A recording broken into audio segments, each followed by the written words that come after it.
Top quality और consistent performance के लिए सिर्फ सिल्वर पंप नाम याद रखना।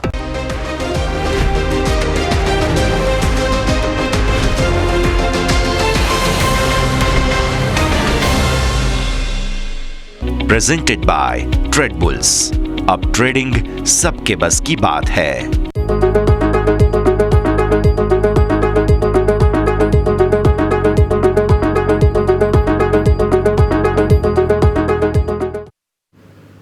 Hello, good afternoon. સ્વાગત આપનું ક્લોઝિંગ કેપિટલમાં. હું યશ આપની સાથે સ્વાગત કરીએ છીએ. ભારતીય માર્કેટ્સ બંને તરફી રેન્જમાં કારોબાર બતાવી રહ્યા છે અને ઘણું બધું એક્શન આજે પોસિબલ જોવા મળ્યું છે.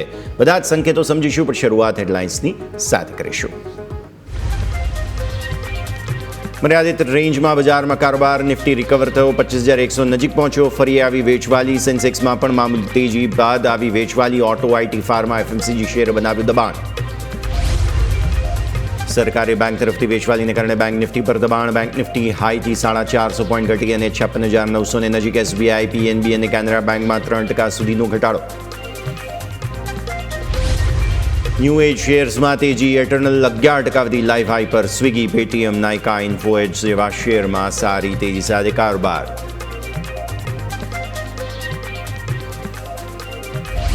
રિવર્સ ગિયરમાં આવ્યા ઓટો શેર. આઈશર મોટર્સ નિફ્ટીના ટોપ લૂઝર્સમાં. ટાટા મોટર્સ, એમ&એમ, હીરો મોટોકોર્પ અને બજાજ ઓટોમાં પણ ઘટાડા સાથે કારોબાર.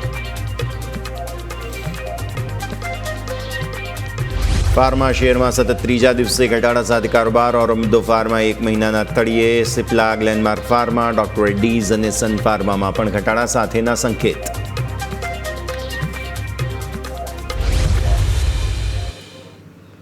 તો આ સાથે જ નજર કરો ભારતીય માર્કેટ્સ પર. અત્યારે દિવસના ન્યૂનતમ સ્તરોને નજીક તમે ફરી એકવાર આવવાના પ્રયત્નો કરી રહ્યા છો. દિવસભર એકદમ રેન્જમાં કારોબાર જોવા મળ્યો અને બંને તરફી કારોબાર ઇનફેક્ટ જોવા આજે મળેલો છે.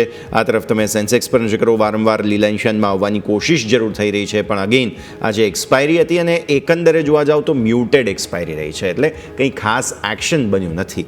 હવે આ એક્શનને જરા ચાર્ટ પર સમજવું જરૂરી છે. રીઝન એ છે કે એકદમ રેન્જમાં રહ્યા તો રેન્જ શું બની છે, કયા લેવલ્સ મહત્વના હતા તે સમજીએ મારા સહયોગી યોમિક પાસેથી. યોમિક, જે રીતના મૂવમેન્ટ આજે જોવા મળી છે, ઓબ્વિયસલી દિવસ એક્સપાયરીનો હતો. એક્સપાયરીના ફાયરવર્ક્સ એક્સપેક્ટ કર્યા હતા આપણે, પણ લગભગ એવું જોવા ના મળ્યું આપણને. જી યસ, સાચી વાત છે.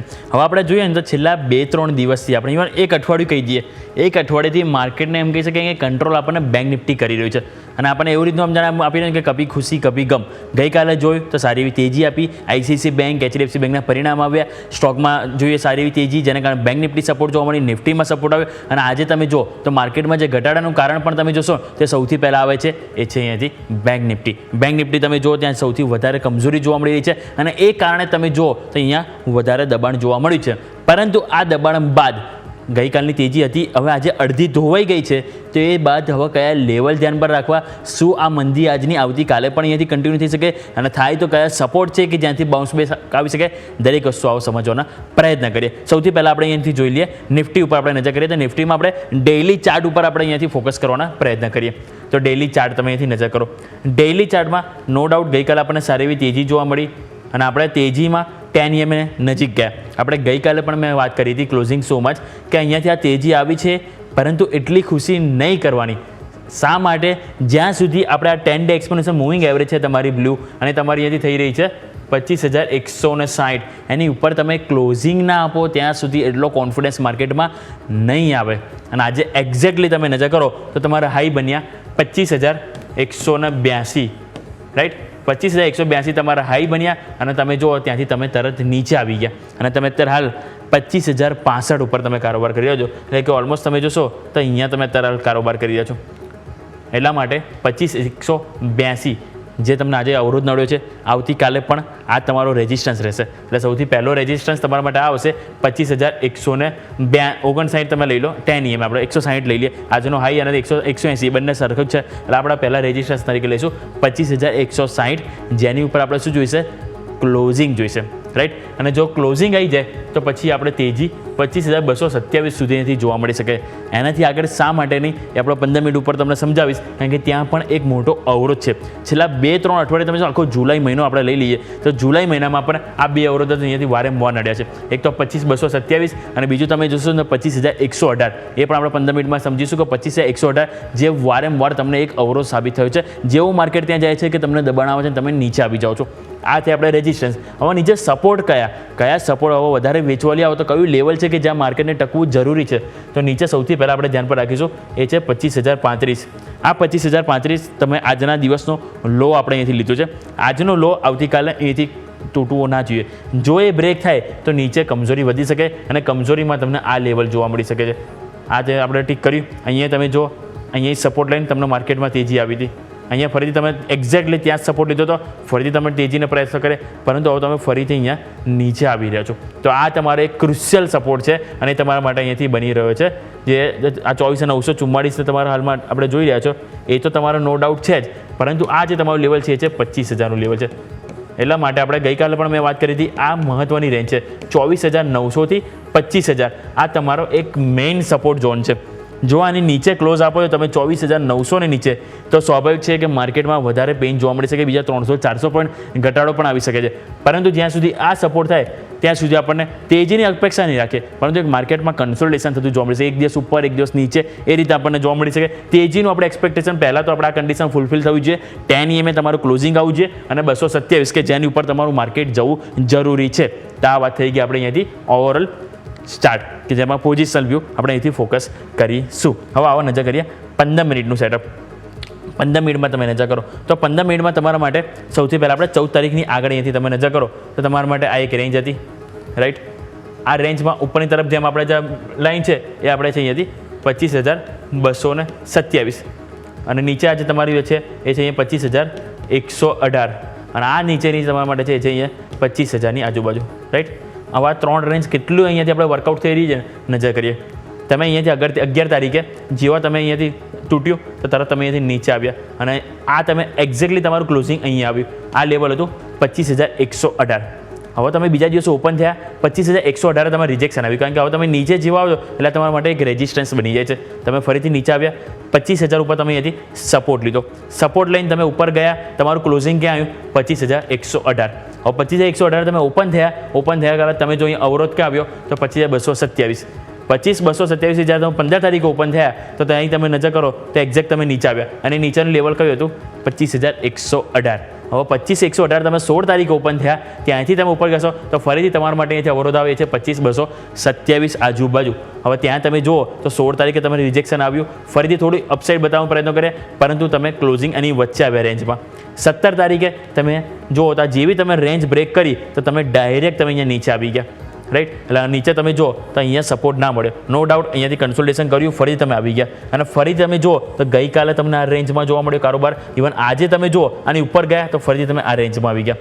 એટલા માટે આપણે જોઈએ બહુ જ મહત્વના અત્યારે હાલ આપણે લેવલ સાબિત થઈ રહ્યા છે. એટલે કે આ એક રેન્જ છે જે કન્સોલિડેશન જોવા મળી છે. નીચેની તરફ 25,000 અને ઉપરની તરફ તમારા માટે 25,227. એની ઉપર યા નીચે જો તમે ક્લોઝિંગ આપશો એ બાદ માર્કેટમાં મોટી મૂવ અહીંયાથી અપેક્ષા રાખીશું. જ્યાં સુધી આ 200 થી 250 અંકની રેન્જ છે ત્યાં સુધી સ્વાભાવિક છે કે આપણને માર્કેટમાં એકદમ નાનકડી રેન્જમાં માર્કેટ જોવા મળી શકે છે. એક્શન જોવા મળશે તો સ્ટોક સ્પેસિફિક જોવા મળશે, પરંતુ ઇન્ડેક્સમાં એટલું કોઈ ખાસ નહીં જોવા મળે. આ વાત થઈ ગઈ આપણે 15 મિનિટની. હવે આપણે OI ડેટા ઉપર નજર કરો. OI ડેટામાં તમે જોશો તો 25,100 જે તમારા માટે હવે એક હર્ડલ સાબિત થઈ રહ્યું છે. આજે પણ તમે જો તો ઇવન સેકન્ડ સેશનમાં તમે 3 થી 4 વાર એટેમ્પ કર્યા તો તમે ફેલ ગયું. ઇવન અત્યારે તમે જો 25,050 તરફમાં જઈ રહ્યા છો એટલે તમે અહીંયા આવી રહ્યા છો. હવે તમારા માટે મેઇન સપોર્ટ છે એ છે 25,000, જ્યાં તમે 1 કરોડ નજીક પુટ રેટ છે.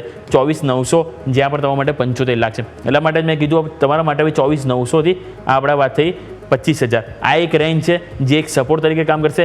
અવરોધ તરીકે તમે જોશો 25,100 છે, 25,150, ઇવન 25,200 જોઈ લો, 25,300 જો, એટલે કે અવરોધ માટે ઘણા બધા છે. હવે આમાં સિમ્પલ એક વસ્તુ આપણે અહીંયાથી નજર કરીશું OI ડેટા પ્રમાણે. આવતીકાલે આપણે અહીંથી ફોકસ હોવું જોઈએ, તે તમારું હોવું જોઈએ અહીંયાથી 25,100 ઉપર. 25,100માં સૌથી પહેલાં શું થવું જોઈએ? આ જે તમારા પુટ રાઇટર છે એની સંખ્યા વધવી જોઈએ અને આ જે કોલ રાઇટર છે એનો કોન્ફિડન્સ ખોવો જોઈએ. પરંતુ ક્યારે થશે? જ્યારે તમારું માર્કેટ 25,100ની ઉપર નિફ્ટી સસ્ટેન થશે, એટલીસ્ટ 1 કલાક ટાઈમ સ્પેન્ડ કરશે, એ બાદ આ વસ્તુ પોસિબલ છે. એટલે પહેલાં ટાઈમ સ્પેન્ડ થવું જરૂરી છે. બીજી વસ્તુ આપણે અહીંથી ચેક કરીશું કે 25,100 ઉપર આપણને કોલ રાઇટર્સની સંખ્યા ઓછી થાય છે કે નહીં, સામે પુટ રાઇટર્સ દબાણ આપી રહ્યા છે કે નહીં કોલ રાઇટર્સને, એ ફોકસ કરીશું. જો એ ફોકસ થાય તે બાદ આપણે અહીંથી 25,100નું જે લેવલ છે એને સપોર્ટ તરીકે વર્ક કરીશું. જે અત્યારે હાલ આપણે 25,000 છે એટલે ધીરે ધીરે આપણે અપસાઇડની તરફ ફોકસ કરીશું. પરંતુ જ્યાં સુધી 25,100 આપણે અહીંયાથી ના તૂટે ત્યાં સુધી સ્વાભાવિક છે કે આપણને એક નાનકડી રેન્જ નીચે 25,000 અને ઉપર 25,100 આ એક રેન્જમાં જ કારોબાર જોવા મળશે. આજના દિવસે તમે જોશો તો પુટ રાઇટર્સ કરતાં કોલ રાઇટર્સ વધારે આવ્યા છે અને એ જ કારણથી તમે જુઓ તો દિવસ દરમિયાન માર્કેટમાં આપણને પ્રેશર જોવા મળ્યું છે. 25,100 કે જ્યાં તમે નજર કરો ઓલમોસ્ટ આજના દિવસે 80 લાખ કોલ રાઇટર્સ આવ્યા. 25,200 ઉપર પણ તમે જોશો તો ત્યાં પણ તમને 85 લાખ જેવા કોલ રાઇટર્સ આવતા જોવા મળે છે. એટલા માટે જ મેં કીધું 25,100 25,200 આ ઘણી ક્રુશિયલ રેન્જ છે. આ 25,118 આપણે ચાર્ટમાં વાત કરી એટલે 25,100 આવી ગયું અને 25,227 વાત કરી કે જે 25 છે. એટલે એ જ કારણથી તમે જુઓ તો આ જે કોલ રાઇટર્સ છે કે જે હેવી પોઝિશન છેલ્લા 1-2 અઠવાડિયાથી બનાવીને બેઠા છે. એટલે આ વાત થઈ ગઈ આપણે ઓવરઓલ નિફ્ટીની. હવે આવો નજર કરી લઈએ આપણે અહીંથી બેંક નિફ્ટીનું સેટઅપ શું કર્યું છે. બેંક નિફ્ટીમાં આજે વીકનેસ જરૂરથી આપણને વધારે જોવા મળી છે. ગઈકાલે આપણે તારીફ કરતા હતા કે અહીંયાથી આપણને બેંક નિફ્ટીમાં જે નિફ્ટી ગઈકાલે 10 EMA ટચ નથી કરી એ તમે જુઓ તો બેંક નિફ્ટી 10 EMA ઉપર ક્લોઝિંગ આપ્યું હતું. ક્લોઝિંગ આપ્યું પછી આપણે એક લેવલ યાદ હોય તો તમને મેં વાત કરી હતી ગઈકાલે અને તમને વાત કરી હતી ક્લોઝિંગ આવ્યા બાદ આપણને તેજી જોવા મળશે પરંતુ ક્યાં સુધી 57,300 એની ઉપર ટકવું જરૂરી છે. અને આજનો તમે હાઈ જોશો તો તમારા માટે 57,286 આપણે ઓલરેડી મેં ગઈકાલે રેઝિસ્ટન્સ પણ આપણે લખેલું હતું 57,300 પહેલું રેઝિસ્ટન્સ મેં વાત કરી 57,048 એની ઉપર ટક્યા હતા. 57,300 સુધી લેવલ જોવા મળી શકે અને આપણને 57,286 લેવલ જોવા મળ્યું. એ મેં શા માટે કીધું હતું તો તમે અહીં નજર કરો. આપણે જુલાઈ મહિનો ઓવરઓલ લઈ લઈએ રાઈટ. આ પહેલાં 2-3 કેન્ડલ આપણે ચલો છોડી દઈએ. અહીંયા નજર કરો તો આ તમારું 57,300 ત્યાંથી રિજેક્શન આવ્યું. આ બીજી કેન્ડલ, આ ત્રીજી કેન્ડલ, આ ચોથી, પાંચમી અને આજે તમે જો છઠ્ઠી વખત આ વસ્તુ રિપીટ થતું જોવા મળ્યું છે. એટલે કે ટોટલ 6 વખત આપણને વારંવાર જુલાઈ મહિનામાં 57,250 થી 57,300 જેવી રેન્જમાં આવે છે અને તરત જ સપ્લાય ઝોન આવે છે. એટલે કે ત્યાં આપણને અહીંથી એક વેચવાલી આવે છે અને તમે તરત જ નીચે આવી જાઓ છો. હવે નીચે આવીએ તમે તો આજે તમે જો ફરીથી અત્યારે તમે 56,800 બાજુ તમે આવી ગયા. એ પણ તમે બ્રેક કરી રહ્યા છો. તમારો 10 EMA છે 56,849. હવે આજનું ક્લોઝિંગ આની ઉપર ખાસ કરીને ફોકસ રહેશે. આજનું ક્લોઝિંગ 10 EMA ઉપર આવે છે કે નહીં. એટલે હવે તમારા માટે મેક ઓર બ્રેક લેવલ રહેશે 56,849 એટલે કે 56,850 એ મેક ઓર બ્રેક લેવલ રહેશે. નીચે ક્લોઝિંગ આવે તો સપોર્ટ કયા ધ્યાન પર રાખીશું એ છે 56,618 જે આજનો તમારો અહીંયાથી જોશો તો લો તમારા માટે જોવા મળશે 56,730 છે પરંતુ 56,618 એ લેવલ તમારા માટે બની રહ્યું છે. તમે અહીં નજર કરો તો જુલાઈ મહિનામાં સપોર્ટ તમને અહીંયાથી મળ્યો હતો. બીજું તમે અહીંયા નજર કરો તો જુલાઈ મહિનામાં આ બીજી વખત, આ ત્રીજી વખત, 3 વખત તમને અહીંયાથી સપોર્ટ મળ્યો હતો અને હવે ચોથી વખત જો તમે નીચે આવો છો તો આપણે અહીંયાથી એક એક્સપેક્ટેશન રાખીશું કે જે અગાઉ આપણને અહીંયાથી સપોર્ટ મળ્યો છે એ ફરીથી આપણને મળે. એટલા માટે 56,618 એ પહેલો સપોર્ટ અને જો એ બ્રેક થઈ જાય તો તમને આ નીચે લેવલ જોવા મળી શકે છે અને એ છે તમારા માટે 56,235. એટલે સૌથી પહેલું કન્ડિશન શું આની નીચે ક્લોઝિંગ આવે તો આ બે સપોર્ટ ધ્યાન રાખીશું અને જો ઉપર આવે તે આપણે બરાબર આવતીકાલે તેજી જોવા મળે તો તમારા માટે પહેલા લેવલ આવશે છે 57,000 અને 57,000 ઉપર 57,300 આ બે રેઝિસ્ટન્સ તરીકે આપણે ડેઇલી ચાર્ટમાં ફોકસ કરીશું. આવો અહીંયાથી નજર કરો 15 મિનિટમાં તમે જોશો સેમ નિફ્ટીની જેમ આમાં પણ એક રેન્જ તમને જોવા મળશે. આમાં તમે જે રેન્જ જોશો ને આ ઉપર આપણે જે બ્લેક લાઇન જે ડ્રો કરી છે એ તમારા માટે છે અહીંયાથી 57,000 રાઈટ. 57,000નું આ જે લેવલ છે. બીજું તમે નજર કરો આ નીચેની જે બ્લેક લાઇન છે એ તમારા માટે છે 56,235 જે મેં ઓલરેડી વાત કરી. આ મેઇન સપોર્ટ ઝોન તમારો છે 56,235. હવે તમે અહીંયા વચ્ચેની આપણે લાઇન ડ્રો કરીએ એ 56,695. હવે આપણે અહીંયા જોઈએ કે આ જે રીતે પહેલાંમાં આપણે 3 લેવલ વર્કઆઉટ થતા જોવા મળી જાય કન્સોલિડેશનમાં કે જેવા એ લેવલ આવેલા આપણને ડિમાન્ડ અને સપ્લાય જોવા મળે. આમાં આપણે નજર કરીએ 11 તારીખે તમે અહીંયાથી જુઓ તો નીચે આવ્યા રાઈટ. એ લેવલ તમારું હતું 57,000. નીચે આવ્યા તો તમે ક્યાં સુધી અહીંયા આવ્યા તે 56,695 આજુ. ત્યાં તમે જો 1, 2, 3 વખત તમે ત્યાં સપોર્ટ લીધો અને ત્યાંથી ફરીથી બાઉન્સ બેક આવ્યું પરંતુ બાઉન્સ બેક ક્યાં સુધી આવ્યું તમારું માત્ર 57,000 સુધી. ત્યાંથી તમે ફરીથી અપસાઇડની કોશિશ કરી પરંતુ 57,300 જે મેં આપણે વાત કરી કે આજના દિવસે પણ તમને ત્યાંથી જ રિજેક્શન જોવા મળ્યું છે. નજર કરો અગાઉ પણ તમને ત્યાંથી રિજેક્શન આવ્યું હતું, આજે પણ ત્યાંથી રિજેક્શન આવ્યું. હવે તમે અહીંયા નીચે આવ્યા, નીચે આવીને તમે ક્યાં અટક્યા તો ફરીથી 56,695. આજે તમે 18 તારીખે ત્યાં નીચે ઓપન થયા તો અહીંયા અટક્યા તમે 56,235. ત્યાં સપોર્ટ લાઈન ઉપર આવ્યા એટલે ફરીથી તમે આ રેન્જ આવી ગયા એટલે કે નીચે 56,700ની આજુબાજુ અને ઉપર 57,000. આ માંડ આ જે રેન્જ હતી એની બહાર આપણે નીકળ્યા હતા ગઈકાલે અને એ રેન્જની અંદર ફરીથી તમે આવી ગયા છો. એટલે કે જેમ નિફ્ટીમાં પણ આપણે જોયું 25,000 થી 25,100 આ 100 રેન્જની અંદર જ્યારે પણ માર્કેટ વધારે કન્સોલિડેશન પીરિયડમાં જાય છે.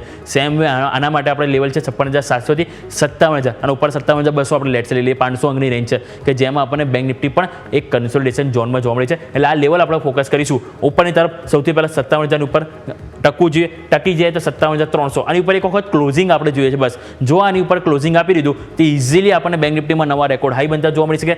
પરંતુ 57,000 આપણે નથી ટકતા તો વારંવાર આપણને આ લેવલ ફેસ કરવા પડશે. એ છે 56,695 અને એ પણ ના ટક્યા તો આપણને આ લેવલ જોવા મળી શકે જે આપણને 18 તારીખના રોજ આપણને જોવા મળે છે. એટલે કે 56,235 જ્યાં ઓલરેડી પહેલા ગેપ હતો એ ગેપ આપણે પૂરી દીધો હતો પરંતુ ત્યાં સુધી આપણને લેવલ જોવા મળી શકે છે.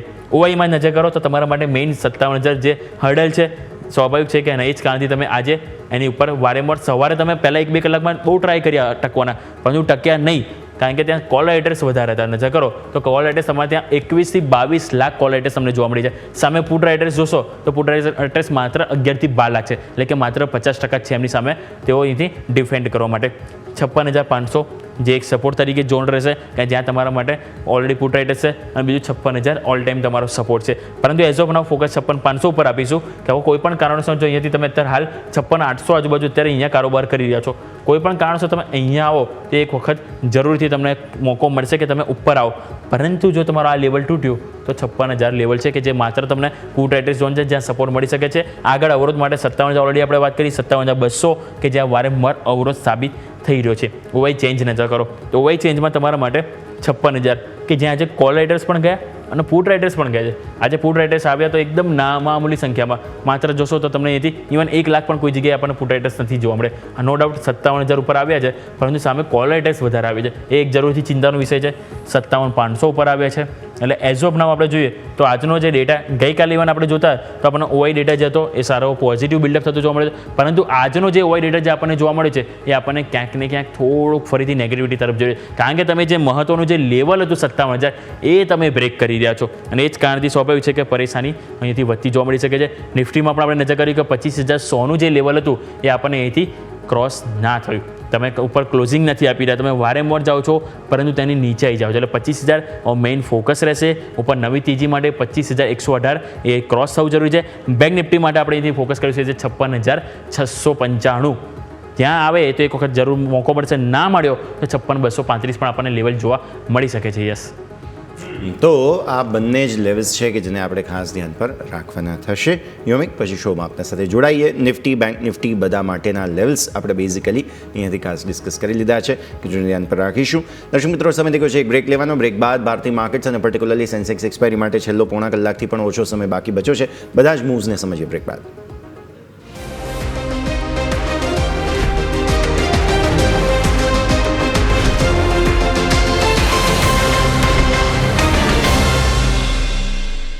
રામ આપનું સ્વાગત છે. ભારતીય માર્કેટ્સ પર નજર કરીએ છીએ. અત્યારે ફિલહાલ એ જ રેન્જમાં કોઈ ખાસ પરિવર્તન નથી.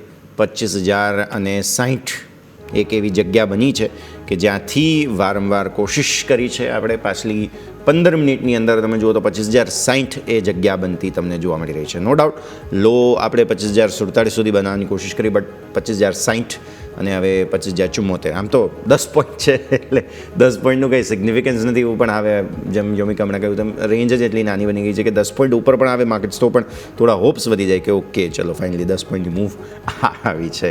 તો એ સ્થિતિને આપણે ખાસ ધ્યાન પર રાખવાની રહેશે.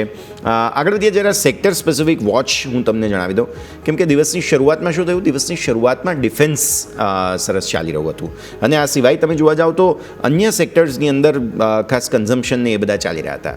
અત્યારે પરિસ્થિતિ એવી છે કે જે પ્રોફિટ બુકિંગ આવ્યું થોડું નિફ્ટીનું મૂડ ખરાબ થયો તો કન્ઝમ્પશન બેઝિકલી ઉપર રહી ગયું લીલા નિશાનમાં છે 0.5% મજબૂતી સાથે. પણ એ સિવાયના બધા જ સેક્ટરની અંદર પ્રોફિટ બુકિંગ આવી ગયું. ઇવન ડિફેન્સમાં પ્રોફિટ બુકિંગ છે અત્યારે માત્ર 5% ઉપર છે. બાકી ઓવરઓલ થોડું પ્રોફિટ બુકિંગ ત્યાં આવી ગયું. સર્વિસ સેક્ટરમાં થોડી ખરીદદારી છે. CPSE સ્ટોક્સ અમુક માઇનિંગ મિનરલ્સની સાથે જોડાયેલા જેમ કે GMDCના સમાચાર હતા ONGC છે આ બધાની સાથે જોડાયેલા સ્ટોક્સમાં થોડી ઘણી ખરીદદારી છે. બાકી મીડિયા સેક્ટર 0.2%ની વેચવાલી PSU બેંક 2.5% આસપાસની વેચવાલી ત્યાં છે. ફાર્મા દિવસભર લાલ નિશાનમાં રહ્યું છે, 1%ની વેચવાલી ત્યાં જ અમને જોવા મળશે. રિયલ એસ્ટેટ ટોપ ગેઇનિંગમાંથી ટોપ લૂઝિંગ બન્યું છે. પ્લસ અહીંયા એક લેવલ અમે વોચ આઉટ કરી રહ્યા છીએ, જે છે 1000નું level. Nifty real estate index already મેં બહુ લાંબી ચર્ચા આની કરેલી છે, એટલે હું રિપીટ નથી કરી રહ્યો, બટ યસ અહીંયા એક રિજેક્શન આવી રહ્યું છે વારે. હેલ્થકેર અગેન, ફાર્મા હેલ્થકેર બંને ડાઉન જ હતા. ઓટો સ્ટોક્સની અંદર મેજર પ્રોફિટ બુકિંગ આજના દિવસે આવ્યું, એટલે એ પણ એક ચિંતા બની ગઈ. ત્યારબાદ તમે જુઓ ઇન્ફ્રાસ્ટ્રક્ચર, IT, FMCG આ બધા જ સેક્ટોરિયલ ઇન્ડેક્સ લાલ નિશાનમાં છે. હવે નિફ્ટીના ટોપ ગેઇનર્સ લૂઝર્સ પણ જાણી લઈએ, કારણ કે જે પ્રકારે સેક્ટર રોટેશન થઈ રહ્યું છે બહુ જ ઇન્ટરેસ્ટિંગ છે. યોમિક, તમારા પાસેથી જાણી લઈએ અત્યારે ફિલહાલ કયા સ્ટોક્સ ટોપ ગેઇનર્સ અને લૂઝર્સ તરીકે સામે આવી રહ્યા છે. જી બિલકુલ યસ. આજે આપણે જોઈએ તો નિફ્ટીમાં આજે આપણને નો ડાઉટ દબાણ જોવા મળ્યું છે, પરંતુ એની પાછળનું મેઇન કારણ તમે જુઓ તો બેંક નિફ્ટી પણ છે. આજે નિફ્ટીમાં તમે જુઓ તો મજબૂતી આપનારામાં સૌથી પહેલાં ઓપનિંગમાં જે એક સ્ટોક હાઇલાઇટ થઈ રહ્યો હતો, જે ક્લોઝિંગમાં પણ થઈ રહ્યો છે, એનું નામ છે એટર્નલ. સ્ટોક 11% ઉપર છે. 300 રૂપિયાનું લેવલ જાળવી રાખવાના પૂરેપૂરા પ્રયત્નો જોવા મળે. ગઈકાલે સ્ટોક પરિણામ બાદ તમે જુઓ તો આપણને 7%ની અપમૂવ જોવા મળી હતી. આજે પણ એક ટાઈમે 12% સ્ટોક ઉપર હતો. નવા રેકોર્ડ હાઈ સ્ટોકમાં બનતા જોવા મળે છે અને 300ના લેવલની ઉપર 11%ની મજબૂતી સ્ટોકમાં જાળવી રાખી છે, કારણ કે કંપનીનો જે ક્વિક કોમર્સ બિઝનેસ છે એનું પરફોર્મન્સ ઘણું સારું જોવા મળે, અને એ કારણથી તમે જુઓ તો સ્ટોકમાં સારી એવી તેજી જોવા મળી છે. બીજો સ્ટોક સામે આવી રહ્યો છે HDFC લાઈફ. અહીંયા સ્ટોક તમે જુઓ તો 0.5%ની અપસાઇડ બતાવી રહ્યું છે. ટાઇટન, અહીંયા પણ સમાચાર હતા કે જે દુબઈની જે કંપની છે અહીંયા એના તેઓ અહીંયાથી એક્વિક જે ઓલમોસ્ટ 67% જેવો કંઈક અહીંયાથી તેઓ હિસ્સો ખરીદ્યો હતો જ્વેલરી કંપનીમાં, અને એ બાદ સ્ટોક તમે જુઓ તો અપસાઇડ બતાવી રહ્યું છે. 1.5%ની મજબૂતી છે. હિન્ડાલ્કોમાં સારી એવી ખરીદારી આજે જોવા મળી, ત્યાં પણ સ્ટોક તમે જુઓ તો 0.5%ની મજબૂતી જોવા મળી છે. બીજું તમે જુઓ તો હિન્દુસ્તાન યુનિલિવર, અહીંયા સારી એવી ખરીદારી જોવા મળી છે. કમજોરીમાં આજે હતા તો એક છે શ્રીરામ ફાઇનાન્સ. બીજું તમે જુઓ અદાણી પોર્ટ્સ, જીઓ ફાઇનાન્શિયલ સર્વિસમાં જે વેચવાલી જોવા મળી, સાથે આઈસા મોટર્સ અને ટાટા મોટર્સ, એટલે કે ઓવરઓલ ઓટો સેક્ટર છે જે આજે વધારે હાઇલાઇટ થયું છે. અને બીજું તમે જો તો NBFC સ્ટોક પણ છે કે જેમાં આજે વેચવાલી વધતી જોવા મળી છે. પરંતુ હવે આપણે વાત કરીએ કે ઓટો સ્ટોકમાં આજે વધારે વેચવાલી જોવા મળી છે. એક વખત ઓટો સેક્ટરના પણ આપણે અહીંથી કમ્પોનન્ટ નજર કરી લઈએ તો તમે જોશો ટોટલ આજે પરના 15માંથી 5 સ્ટોક છે નો ડાઉટ હજુ પણ મજબૂત છે. એક્સા ઇન્ડસ્ટ્રી નજર કરો, મારુતિ, પછી સાથે MRF, મહિન્દ્રા બધા સારી ખરીદારી ન્યૂનતમ સ્તરથી જોવા મળી. પરંતુ જે વધારે દબાણ આપનારા સ્ટોક હતા એ છે એક મધરસન સુમી. સ્ટોક 3.25% છે. આઈસર મોટર્સ, અહીંયા પણ 2%ની વેચવાલી જોવા મળી છે. Tata Motors, Bajaj Auto, Hero MotoCorp નજર કરો, ત્યાં વેચવાલી જોવા મળી. TVS મોટર્સ, ભારત ફોર્જ, આ બધા સ્ટોક છે જે આજે વેચવાલી સાથે કામકાજ જોવા મળ્યા છે. આ તો વાત થઈ ગઈ આપણે ઓટો સેક્ટરની, પરંતુ એક વખત આપણે નજર કરીએ આજે કેટલા સ્ટોક છે કે જે નવા રેકોર્ડ હાઈ બનાવી રહ્યા છે. તો ટોટલ જોશો નિફ્ટી 500માં ટોટલ આપણને 15 સ્ટોક છે જે આજે નવા રેકોર્ડ હાઈ બનાવી રહ્યા છે. સૌથી પહેલો એટર્નલ. બીજું આપણે વાત કરીશું તો GMDC. અહીંયા પણ જ્યારથી પણ આપણે સમાચાર છે કે રેર અર્થને લઈને અહીંયાથી જે બેઠકને બધું આયોજન કરવામાં આવ્યું છે ત્યારથી અહીંયા પણ આપણને સારી એવી તેજી જોવા મળી છે.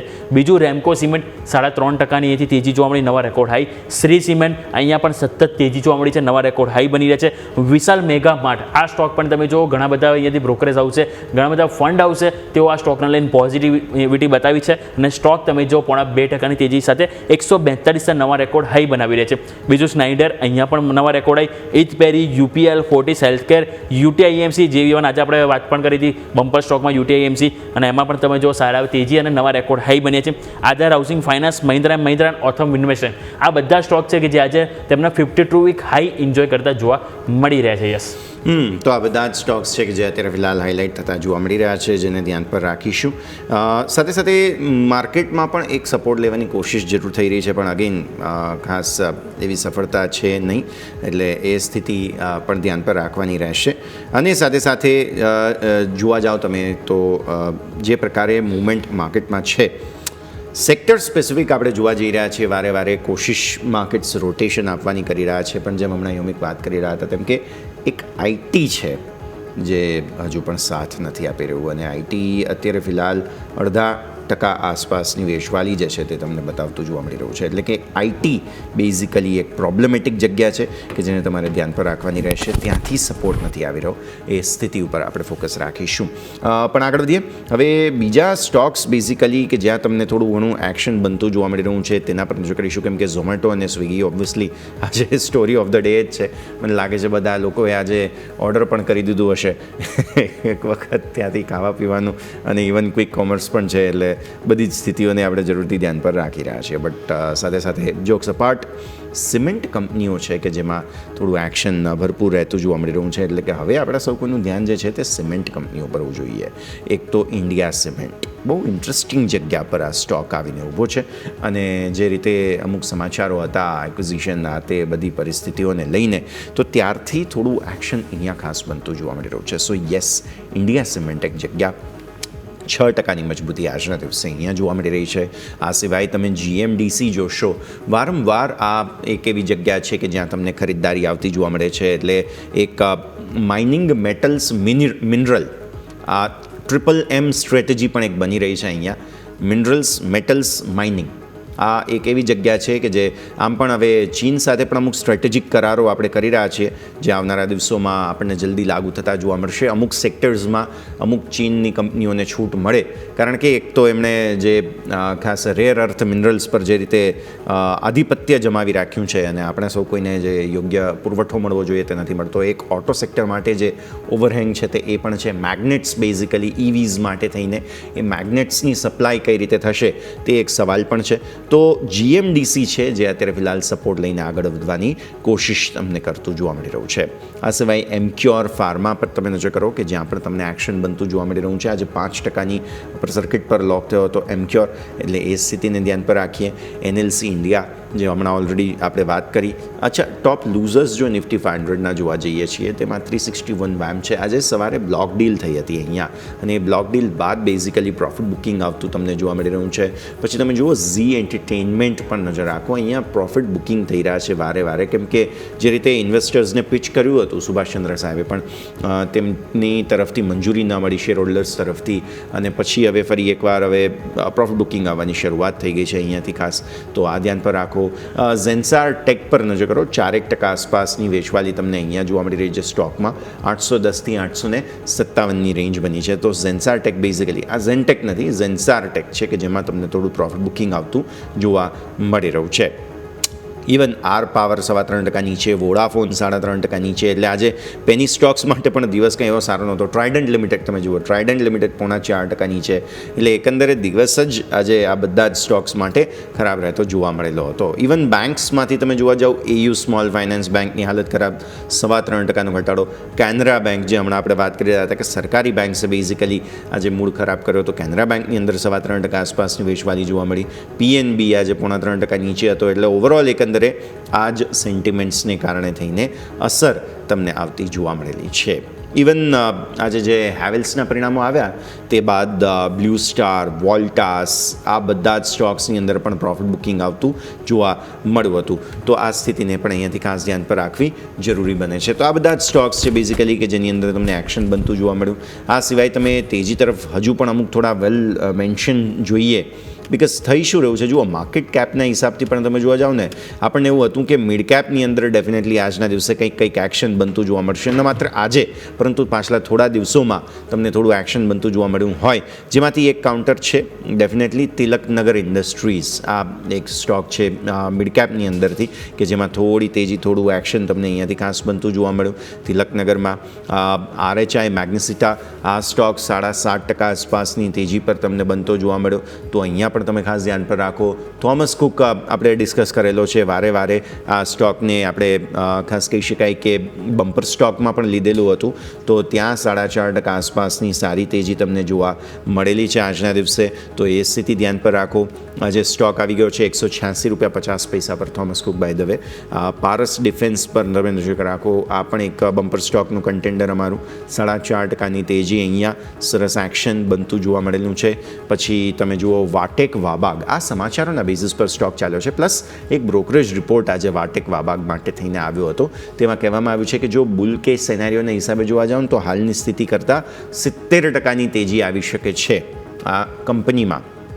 એ સમાચારોના બેઝિસ પર આજે 4.25% ઉપર છે.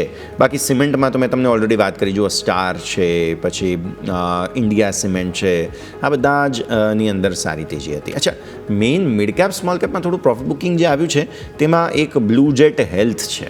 આ રિઝલ્ટ બાદનું રિએક્શન છે. લોઅર સર્કિટ પર સ્ટોક, ઓલરેડી આપણે ઝી વાત કરી. રેમન્ડ લાઇફસ્ટાઇલ 4% નીચે જોવા મળ્યો છે. ટ્રાઇડન્ટ ઓલરેડી વાત કરી. એટલે ટેક્સટાઇલ કંપનીઓમાં બેઝિકલી કંઈક તો પ્રોબ્લેમ થયો છે, એટલે એ સ્થિતિને આપણે જરૂરથી ધ્યાન પર રાખવાનું રહેશે. એટલે એ એક ફોકસ તમે ધરાવો. બીજો એક મુદ્દો તમારે એ પણ જોવાનો છે કે અહીંયાથી ખાસ મન ઇન્ફ્રા આ બમ્પર સ્ટોકમાં લીધેલો હતો સ્ટોક આપણે, પણ અહીંયા ડેફિનેટલી થોડું પ્રોફિટ બુકિંગ આવ્યું છે. મન ઇન્ફ્રા જે તમે પ્રોનાઉન્સિએશન કરો તે, તો આ એક કાઉન્ટર જે છે જે આજના દિવસે જોવા મળ્યું. વર્ધમાન ટેક્સટાઇલ, એટલે અગેન જુઓ આ જે ટેક્સટાઇલની થીમ છે ને ત્યાં થોડું પ્રોફિટ બુકિંગ ઇન જનરલ જોવા મળેલું છે. એ સ્થિતિને પણ આપણે ધ્યાન પર રાખીશું. પણ આઈપીઓની સિઝન ફરી એકવાર કિક ઇન થઈ ચૂકી છે, એટલે હવે નવા આઈપીઓ જે છે તે ફરી એકવાર અત્યારે તમને જલ્દી આવતા જોવા મળશે. તો આઈપીઓની ડિટેલ્સ જાણીશું. મારા સહયોગી યોમિક પાસે જઈએ. યોમિક, 2 આઈપીઓ હવે આવી રહ્યા છે, બધાની ડિટેલ્સ દર્શક મિત્રોને આપી દઈએ આપણે. જી બિલકુલ યસ. હવે આવતીકાલે એક સાથે 2 આઈપીઓ ઓપન થવા જઈ રહ્યા છે. હવે બંને આઈપીઓ તમે જોશો કંપની ઇન્ટરેસ્ટિંગ છે, બંનેમાં સારો રિસ્પોન્સ જોવા મળી શકે છે. સૌથી પહેલાં બંને કંપની વિશે આપણે ડિટેલ્સમાં જાણી લઈએ, કંપની શું કામકાજ કરી રહી છે. તો સૌથી પહેલાં આપણે જીએનજી ઇલેક્ટ્રોનિક્સને આપણે જોઈ લઈએ. જીએનજી ઇલેક્ટ્રોનિક્સનો જે આઈપીઓ છે આપણે એક વખત સ્ક્રીન ઉપર આપણે કંપનીના પ્રોફાઇલ અહીંથી બતાવીશું. જીએનજી ઇલેક્ટ્રોનિક્સ જે કંપની છે, કંપનીની સ્થાપના આપણને 2006માં થતી જોવા મળી છે. અને જે કંપની જે છે ઇલેક્ટ્રોનિક્સ બાજાર નામથી તેઓ અહીંથી બ્રાન્ડ તેઓ અહીંથી માર્કેટમાં ચલાવે છે. અને ઇલેક્ટ્રોનિક્સ જે બ્રાન્ડ છે તેઓ અહીંથી લેપટોપ, ડેસ્કટોપ અને સાથે સાથે તેઓ અહીંથી આઈસીટી ડિવાઇસ અને જે રિફર્બિશ્ડ સર્વિસ તેઓ અહીંયાથી ભારતમાં અને આંતરરાષ્ટ્રીય બજારમાં તેઓ અહીંથી આપે છે. આપણે સ્લાઇડ ફેરવતા રહીશું થોડું ઝડપથી. અહીંયાથી તેઓ ભારત સહિત અહીંયાથી યુએસએ, યુરોપ, આફ્રિકા અને યુએઈમાં અહીંયાથી તેઓ ખાસ કરીને કામકાજ કરે છે. અને કંપની જે છે સ્પેસિફિક લેપટોપ અને ડેસ્કટોપ આ માટે તેઓ અહીંથી કસ્ટમાઇઝડ તેઓ બાયબેક પ્રોગ્રામ પણ તેઓ અહીંયાથી ચલાવે છે. એટલે એ પણ એક સારી વસ્તુ છે. વિજય સેલ્સ ઇન્ડિયા થઈ ગયું, સાથે સાથે તમે જોઈ લો OEM brand chain, HP, Lenovo, સાથે તમે જો ગ્લોબલ ટેકનોલોજી, આ બધા સાથે તેઓ અહીંયાથી કામ કરે છે કંપની ભેગા થઈને. અને અહીંયાથી જે 30 સપ્ટેમ્બર 2024 સુધીમાં અહીંયાથી ભારત અને ઇન્ટરનેશનલ એમ બંને થઈને કુલ 3265 સેલ્સ નેટવર્કનું અહીંથી કંપની પાસે કુલ touch point as of now જોવા મળ્યું છે. હવે આ વાત થઈ કે કંપનીના પ્રોફાઇલની કે કંપની શું કામ કરે છે, પરંતુ કંપની જે આઈપીઓ લઈને આવી છે, આઈપીઓની શું ડિટેલ્સ છે એની આવો સૌથી પહેલાં આપણે નજર કરી લઈએ. તો આઈપીઓની આપણે બેઝિક જે ડિટેલ્સ છે એ આપણે અહીં સ્ક્રીન ઉપર લઈને આવીશું. સૌથી પહેલાં આપણે જોઈશું તો જેમ આઈપીઓ જેમ મેં વાત કરી તમને આવતીકાલે ઓપન થવાનો છે. એટલે 23 તારીખે ઓપન જશે, ક્લોઝ તમને 25 તારીખે એટલે શુક્રવારના રોજ થશે. એલોટમેન્ટ અહીંયા આપણને 28 જુલાઈના રોજ મળશે. લિસ્ટિંગ ડેટ એટલે કે આપણને સોમવારે નેક્સ્ટ વીક આપણને જોવા મળશે. એટલે કે આપણનેથી સોમવારની પરંતુ સોમવારે એલોટમેન્ટ આવશે, બુધવારે તમને જોવા મળશે લિસ્ટિંગ 30 જુલાઈના રોજ. આવો નજર કરીએ કંપનીનું ફેસ વેલ્યુ પ્રાઇસ શું છે, કયા પ્રાઇસે કંપની આઈપીઓ લઈને આવી છે. તો ફેસ વેલ્યુ તમે જોશો ₹2 છે. ઓલરેડી કંપની અહીંથી સ્પ્લિટ થઈ ચૂક્યો છે. ઇસ્યુ સાઇઝ 225 થી 237 એટલે ₹237 કંપનીની કટ ઓફ પ્રાઇસ રહેશે. એક મિનિમમ રિટેલ એપ્લિકેશનમાં લોટ સાઇઝ 63 છે, એટલે કે એક એપ્લિકેશનમાં 63 શેરનો સમાવેશ છે. ટોટલ ઇસ્યુ સાઇઝ 460 કરોડ છે, જેમાંથી કંપની પોતાના બિઝનેસ માટે યુઝ કરશે એવી રકમ 400 કરોડ છે. એટલે એ પોઝિટિવિટી છે. બીજું ઓફર ફોર સેલ 60 કરોડ છે, એટલે કે આ એવો વસ્તુ છે કે જે ઓલરેડી સ્ટોક જે વેચવા બેઠા છે એક્ઝિસ્ટિંગ શેર હોલ્ડર્સ, આ પૈસા આપણા એમની પાસે જશે. એટલે આ વાત થઈ ગઈ કંપનીની બેઝિક ડિટેલ્સ. હવે કંપનીના ફંડામેન્ટલ શું કહી રહ્યા છે. જ્યારે કોઈ બી કંપનીમાં આપણે પૈસા રોકાણ કરતા હોય એટલે સ્વાભાવિક છે કંપની મજબૂત છે કે વીક છે એ પણ જાણવું જરૂરી છે. તો કંપનીના એક વખત ફંડામેન્ટલ નજર કરીએ. એસેટ તમે નજર કરો 285 કરોડ હતી આજથી 2 વર્ષ પહેલાં, જે વધીને 31 માર્ચ 2025 સુધીમાં 719 કરોડ એસેટ કંપનીએ વધારી છે. સામે આવક તમે જુઓ તો આવક 662 કરોડ હતી, એ વધીને 1420 કરોડ, એટલે અહીંયાથી તમને ડબલથી પણ વધારે જોવા મળી છે. સારી વસ્તુ છે. નફો તમે નજર કરો 32 કરોડ હતો, એને ડબલ કરીએ તો 64 કરોડ થાય, પરંતુ એનાથી પણ વધારે 69 કરોડ, એટલે કે કંપનીની આવક ડબલથી વધારે છે, નફો પણ ડબલથી વધારે 2 વર્ષમાં જોવા મળ્યું છે. EBITDA એટલે કે ઓપરેટિંગ નંબર જોશો તે પણ 50 કરોડથી વધીને 126 કરોડ, એટલે અહીંયા પણ તમે જોશો 150% ગ્રોથ કંપનીએ કર્યો છે. બોરોવિંગ નો ડાઉટ વધ્યું છે 152 કરોડથી 446 કરોડ, અહીંયા 200 ગણું વધ્યું છે. પરંતુ કોઈ બી કંપની માટે એ જ ઇમ્પોર્ટન્ટ છે કે તમે અહીંયાથી પૈસા બહારથી લીધા છે તો એ પૈસાનો ઉપયોગ જ્યારે તમે કર્યો ત્યારે આઉટપુટ બહાર મળ્યું છે કે નહીં, જે આપણને નંબરમાં જોવા મળી રહ્યું છે. નફો આવક બંને તમે જોશો તો આપણને 2 વર્ષમાં કંપની ડબલ કર્યું છે. અને એ જ કારણથી તમે જોશો તો આપણને આઈપીઓમાં રિસ્પોન્સ સારો એવો જોવા મળી શકે છે. કારણ કે અત્યારે હાલ જો લેટેસ્ટ ગ્રે માર્કેટ પ્રીમિયમ કહું તો આપણને આઈપીઓનો 38% બોલાઈ રહ્યું છે. એટલે સ્વાભાવિક છે કે એક રિટેલ એપ્લિકેશન અત્યારના હાલના ગ્રે માર્કેટ પ્રીમિયમ પ્રમાણે આપણે અહીંથી 5,000 આજુબાજુ આપણને નફો થવાની સંભાવના જોવા મળી શકે. આ વાત થઈ એક આઈપીઓની. હવે આવો બીજો આઈપીઓ નજર કરીએ તો એ છે ઇન્ડિક્યુબ સ્પેસીસ. આ જે કંપની છે એનો પણ આઈપીઓ આવતીકાલે જ ઓપન થવાનો છે. આ કંપની છે એ વર્ક પ્લેસ સોલ્યુશન પૂરું પાડે છે, એટલે કે આપણે ઓફિસ હોય કે પછી આપણે કોઈ બી બ્રાન્ચ હોય તેમાં આપણે ઓવરઓલ જે ઇન્ટેરિયર ડિઝાઇનથી લઈને બધી વસ્તુ તેઓ અહીંયાથી વર્ક પ્લેસ એક પૂરું પાડે છે. જે ટ્રેડિશનલ હોય એનાથી તેઓ એક લેટેસ્ટ અહીંયાથી વર્ક પ્લેસ અહીંયાથી બનાવીને આપે છે. હવે આ જે કંપની શું કામ આપણે વાત કરી, પરંતુ સાથે આપણે એ નજર કરીએ તો કંપની અત્યાર સુધી કોર્પોરેટ કેમ્પસ, બ્રાન્ચ ઓફિસ સહિત ઇન્ટેરિયર એમ્યુનિટીઝ પણ તેઓ અહીંથી બનાવવાની સર્વિસ આપે છે. અને 13 શહેરોમાં કુલ અત્યાર સુધી 103 સેન્ટર અહીંયાથી કંપની ઓપરેટ કરે છે. અને 7.76 મિલિયન સ્ક્વેર ફૂટ સાથે કુલ અત્યાર સુધી 1,72,451 સીટની કંપની પાસે એઝ ઓફ નાઉ AUM છે. એટલે આ વાત થઈ ગઈ કંપનીના પ્રોફાઇલની. હવે આવો નજર કરી લઈએ કે કંપનીને અહીંયાથી આઈપીઓની શું ડિટેલ છે. સેમ હવે જીએનજી ઇલેક્ટ્રોનિક્સની જેમ આ પણ તમને આવતીકાલે ઓપન થશે. શુક્રવાર સુધી તમે અપ્લાય કરી શકશો. બીજી વસ્તુ એલોટમેન્ટ પણ સેમ સોમવાર મળશે. આ આઈપીઓ બંને સાથે આવે છે, બંને સાથે એલોટમેન્ટ આપશે, બંને સાથે લિસ્ટ થતું જોવા મળશે. હવે કંપનીને આપણે જોઈ લઈએ કે અહીંથી પ્રાઇસ શું જોવા મળી રહી છે. ફેસ વેલ્યુ જેમ આપણે જોયું પેલામાં ₹2 હતી, આમાં તમે જોશો તો ₹1 ફેસ વેલ્યુ, એટલે કે ઓલમોસ્ટ જે બોટમ હોય બોટમ સુધી આવી ગઈ છે કંપનીની ફેસ વેલ્યુ. ઇસ્યુ પ્રાઇસ 225 થી 237. સેમ પેલામાં પણ જે પ્રાઇસ હતી એ same price, same date, same allotment, same listing સાથે બંને કંપનીઓ સાથે આવી રહી છે. લોટ સાઇઝ છે એ 63 શેર છે. અહીંયા પણ આપણને સેમ જોવા મળ્યું છે. ટોટલ ઇસ્યુ સાઇઝ 700 કરોડ છે. ફ્રેશ ઇસ્યુ જોશો 650 કરોડ. અહીંયા તમે જોશો ઓફર ફોર સેલ કે જે અહીંયાથી ઓલરેડી એક્ઝિસ્ટિંગ વેચી રહ્યા છે એવો માલ છે 50 કરોડનો. એટલે અહીંયા પણ ફ્રેશ ઇસ્યુ જે બિઝનેસમાં યુઝ થવાની રકમ વધારે જોવા મળી રહી છે. હવે અહીંયા આપણે જાણીએ કંપનીનો ફંડામેન્ટલ શું છે. જીએનજી ઇલેક્ટ્રોનિક્સના ફંડામેન્ટલ સારા જોવા મળે. હવે એકવાર નજર કરી લઈએ અહીંયાથી આપણને ઇન્ડિક્યુબના ફંડામેન્ટલ આપણને શું કહી રહ્યા છે. તો અહીંયા તમે નજર કરો, એસેટ 2,969 કરોડથી જે વધીને 4,685 કરોડ જોવા મળે છે. એસેટ સારી એવું ગ્રોથ કર્યું છે. રેવન્યુ નજર કરો 600 કરોડથી 1,100 કરોડ પહોંચી છે આવક. પરંતુ અહીંયા આપણે કંપની નફો નથી કરતી, કંપની ખોટ કરે છે. કંપની 198 કરોડ ખોટ અહીંયાથી 2023માં હતી, 2024માં આપણને એ પણ વધી ગઈ અને જે બાદ ઘટાડો આવ્યો ને 139 કરોડ ઉપર છે. પરંતુ એઝ ઓફ નાઉ હજુ પણ કંપની ખોટમાં છે. નો ડાઉટ ઇમ્પ્રુવમેન્ટ કરવાના થોડા સંકેતો જોવા મળી રહ્યા છે, પરંતુ હજી સ્વાભાવિક છે કે અહીંયાથી નફો તો નથી જ થઈ રહ્યો. EBITDA જે 258 કરોડ હતા જે વધીને 660 કરોડ ઉપર આવે છે. અને બોરોઇંગ તમે જોશો તો બોરોઇંગ નો ડાઉટ કંપનીએ ઘટાડી છે. એટલે સ્વાભાવિક છે કે કંપની પાસે જે નફો જે થતું હોય એ ચાન્સીસ છે કે તેઓ અહીંથી પોતાનું જે ડેપ છે એ ચૂકવવા માટે પણ કર્યું. કારણ કે આજથી 2 વર્ષ પહેલાં કંપની પાસે 600 કરોડ હતી જે ઘટીને હવે 343 કરોડ કંપની પાસે અત્યારે હાલ હવે ડેપ જોવા મળી છે. હજી આઈપીઓના પૈસા આવશે એટલે સ્વાભાવિક છે કે એમાંથી પણ કંપની પોતાની ડેપ ઓછી કરતી જોવા મળી શકે છે. પરંતુ એઝ ઓફ નાઉ જો ફંડામેન્ટલ આપણે બેના જોઈએ, ઇન્ડિક્યુબ અને સાથે સાથે આપણે જીએનજી ટેકનોલોજી, તો જીએનજી ટેકનોલોજીસના ફંડામેન્ટલ આપણને ફાર બેટર કહી રહ્યા છે. અને અત્યારે હાલ જો આપણે આને વાત કરીએ ઇન્ડિક્યુબની, તો ઇન્ડિક્યુબના અત્યારે હાલ આપણને ગ્રે માર્કેટ પ્રીમિયમ 12% જોવા મળી રહ્યું છે. એટલે કે 2 આઈપીઓ આપણે વાત થઈ, એક છે જીએનજી ઇલેક્ટ્રોનિક્સ જેમાં આપણને 38% પ્રીમિયમ અને ઇન્ડિક્યુબ સ્પેસીસ જેમાં આપણને 12% પ્રીમિયમ બોલાઈ રહ્યું છે. બંને આઈપીઓ કાલે ઓપન થશે, શુક્રવાર સુધી અપ્લાય કરી શકાશે. એટલે સ્વાભાવિક છે કે બંને આઈપીઓ એક સાથે આવે છે, એક સાથે ક્લોઝ થશે અને એક જ પ્રાઇસ ઉપર આપણને આવતા જોવા મળી રહ્યા છે. Yes, okay. સો વ્યૂ આ બધા જ આઈપીઓ માટે બની રહ્યો છે. નજર રાખીશું. યુમિક પછી ફરી એકવાર આપણા સાથે જોડાઈએ. મીનવાઇલ માર્કેટ પર નજર કરી લો. ડેઝ લો ને આસપાસ જ કારોબાર, કોઈ ખાસ પરિવર્તન હજુ સુધી નથી. એક વિરામનો સમય અને વિરામ બાદ આપણા એક્સપર્ટ આપણી સાથે જોડાઈ રહ્યા છે. ચર્ચા કરીએ એકવાર.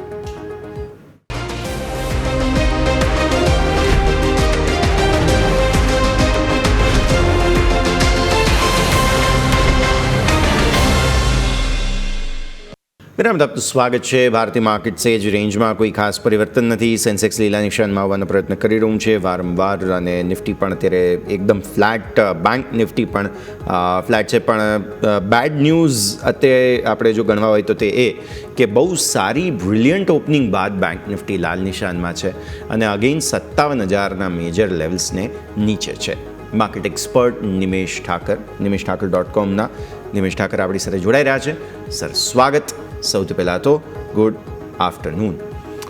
સર, સમજવાની વાત એ બને કે એક દિવસ તેજી બાદ ફરી એકવાર ટપલી દાવ થાય છે.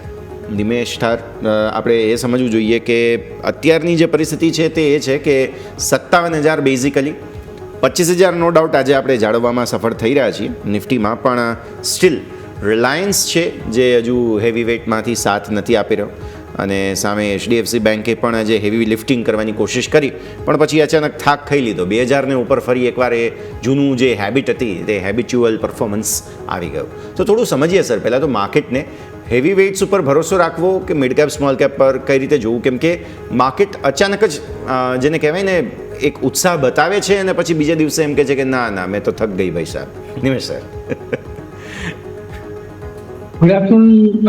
યસ, ચોક્કસપણે એક થોડું કોન્ટ્રા વલણ માર્કેટની અંદર એક જોવા મળી રહ્યું છે, કારણ કે તમે જે માર્કેટમાં અત્યારે થિયરી જે ચાલી રહી છે કે તમે અત્યારે ડોલર તમારો વીક પડી રહ્યો છે અને ડોલર વીક પડવાને કારણે તમારું ગોલ્ડમાં નવા હાઈ બની રહ્યા છે, સિલ્વર નવું, પ્રિસિયસ મેટલ તમારા એક મોમેન્ટમમાં છે, તમારું બિટકોઇન મોમેન્ટમની અંદર છે અને તમારા ઇમર્જિંગ માર્કેટ મોમેન્ટમની અંદર છે.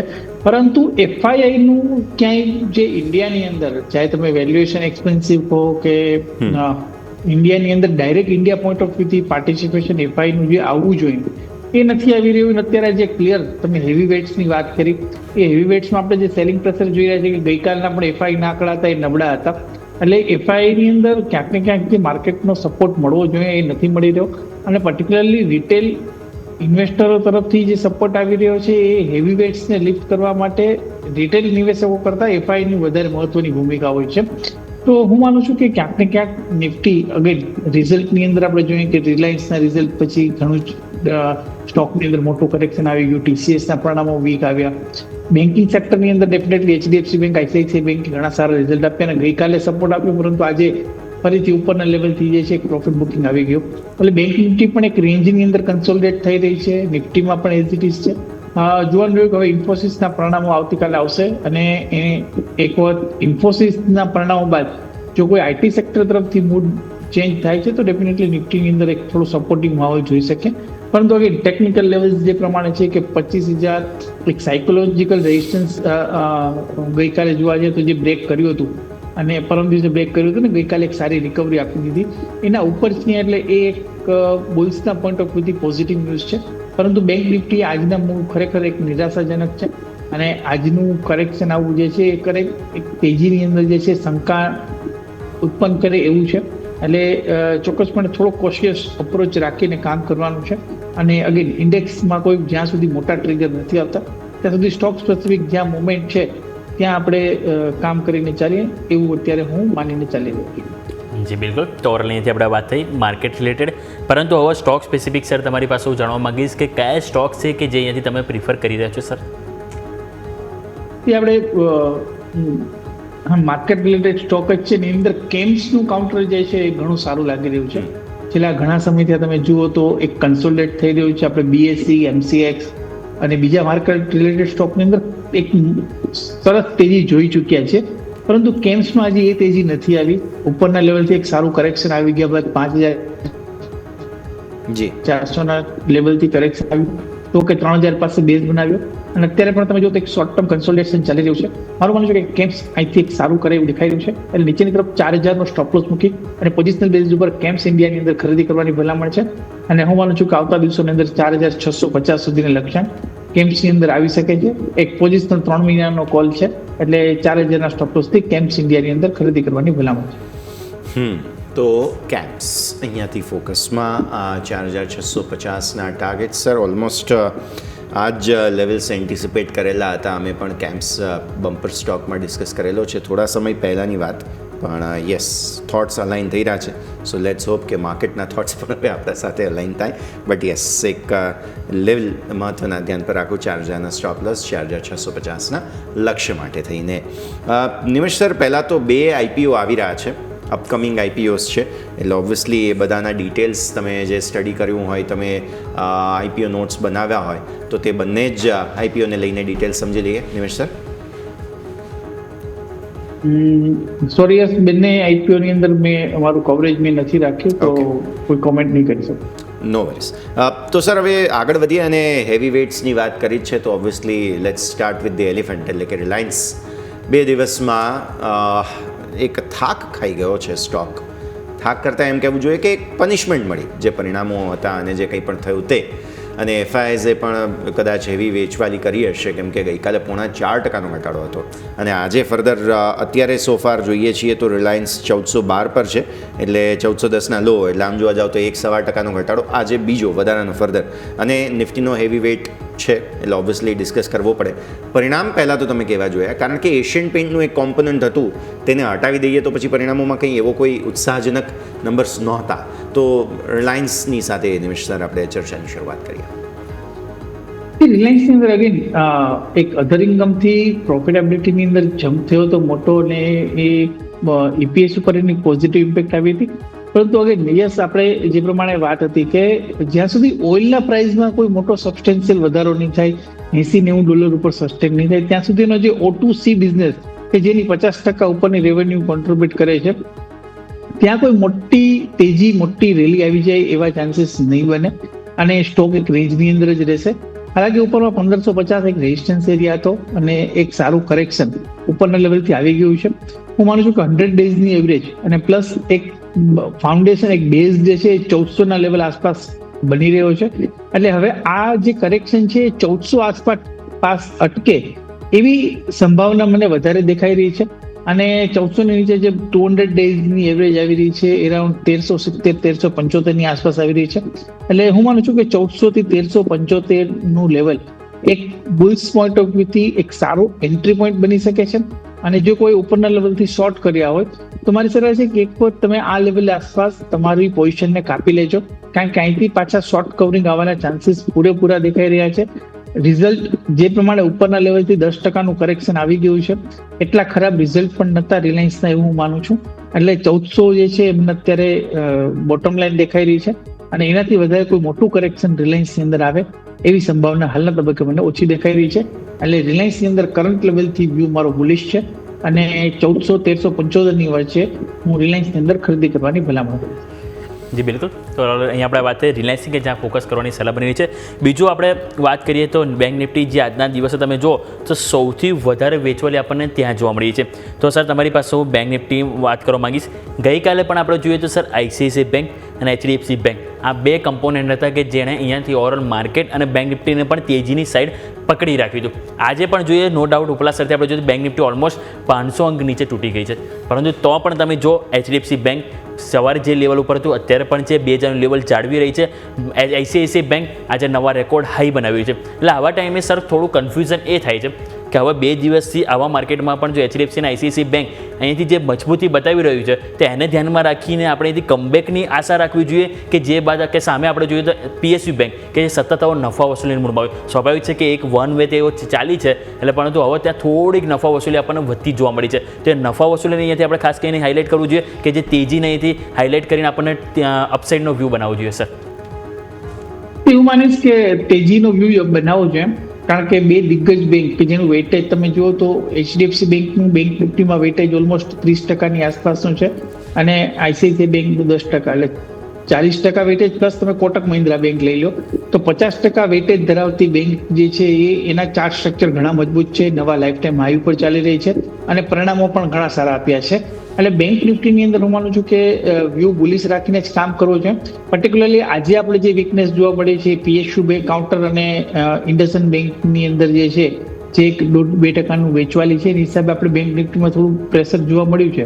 અને સાથે સાથે HDFC બેંક અને ICICI બેંકનું તેજીમાં પાર્ટિસિપેશન ન થવું એ એક રીઝન છે. એટલે હું માનું છું કે આ બંને બેંકના ફંડામેન્ટલ ઘણા સ્ટ્રોંગ છે, વેલ્યુએશન ઘણા આકર્ષક છે અને પરિણામો પણ સપોર્ટિવ છે અને ચાર્ટ સ્ટ્રક્ચર પણ જુઓ તો લાઈફ ટાઈમ હાઈ બનાવી રહ્યા છે, મોમેન્ટમ ક્રિએટ થયું છે. તો ચોક્કસપણે બેંક નિફ્ટીની અંદર અત્યારે વેચવાલીનો વ્યૂ તો ન જ રાખવો છે. અત્યારે માત્ર side way to positive view લઈને જ કામ કરવું છે. અને બેંક નિફ્ટીમાં આજના જે હાઈ હતા જ્યાંથી આપણે જોયું તો વારંવાર 57,000 લેવલથી 57,000-57,200 થી બેંક નિફ્ટી પાછી ફરી રહી છે, પરંતુ નીચેની સાઈડ પણ કરેક્શન નથી આવી રહ્યું. માત્ર એક દિવસ જે છે 21 EMA ને બ્રેક કરી દીધી અને બીજે દિવસે પાછી બાઉન્સ બેક આપીને એની ઉપર ક્લોઝ આપ્યો હતો. તો હું માનું છું કે બેંક નિફ્ટીમાં ઇન્ટરનલ સ્ટ્રેન્થ છે અને એની અંદર અંડરલાઈન કંપનીની અંદર પણ સ્ટ્રેન્થ છે. એટલે બેંક નિફ્ટીમાં અત્યારે વેચવાની કોઈ સલાહ નથી અને બેંક નિફ્ટીની અંદર આ જે કંઈ પણ ઘટાડો છે 200 પોઈન્ટનો એ બાઇંગ ઓપોર્ચ્યુનિટી કન્સિડર કરવી જોઈએ અને ત્યાં બાઇંગ કરીને ચાલુ છે, particularly ICICI bank, Kotak bank અને HDFC બેંક.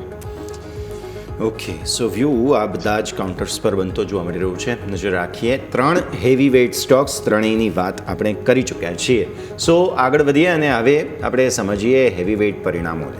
કોલગેટ નંબર્સ આવ્યા, 11.8% નફો ઘટ્યો છે, આવક 2.2% ઘટી છે, એબિટા કોલપાલ માટે 10.8% ઘટ્યા છે અને માર્જિન 34%થી ઘટીને 31.6% થઈ ગયા.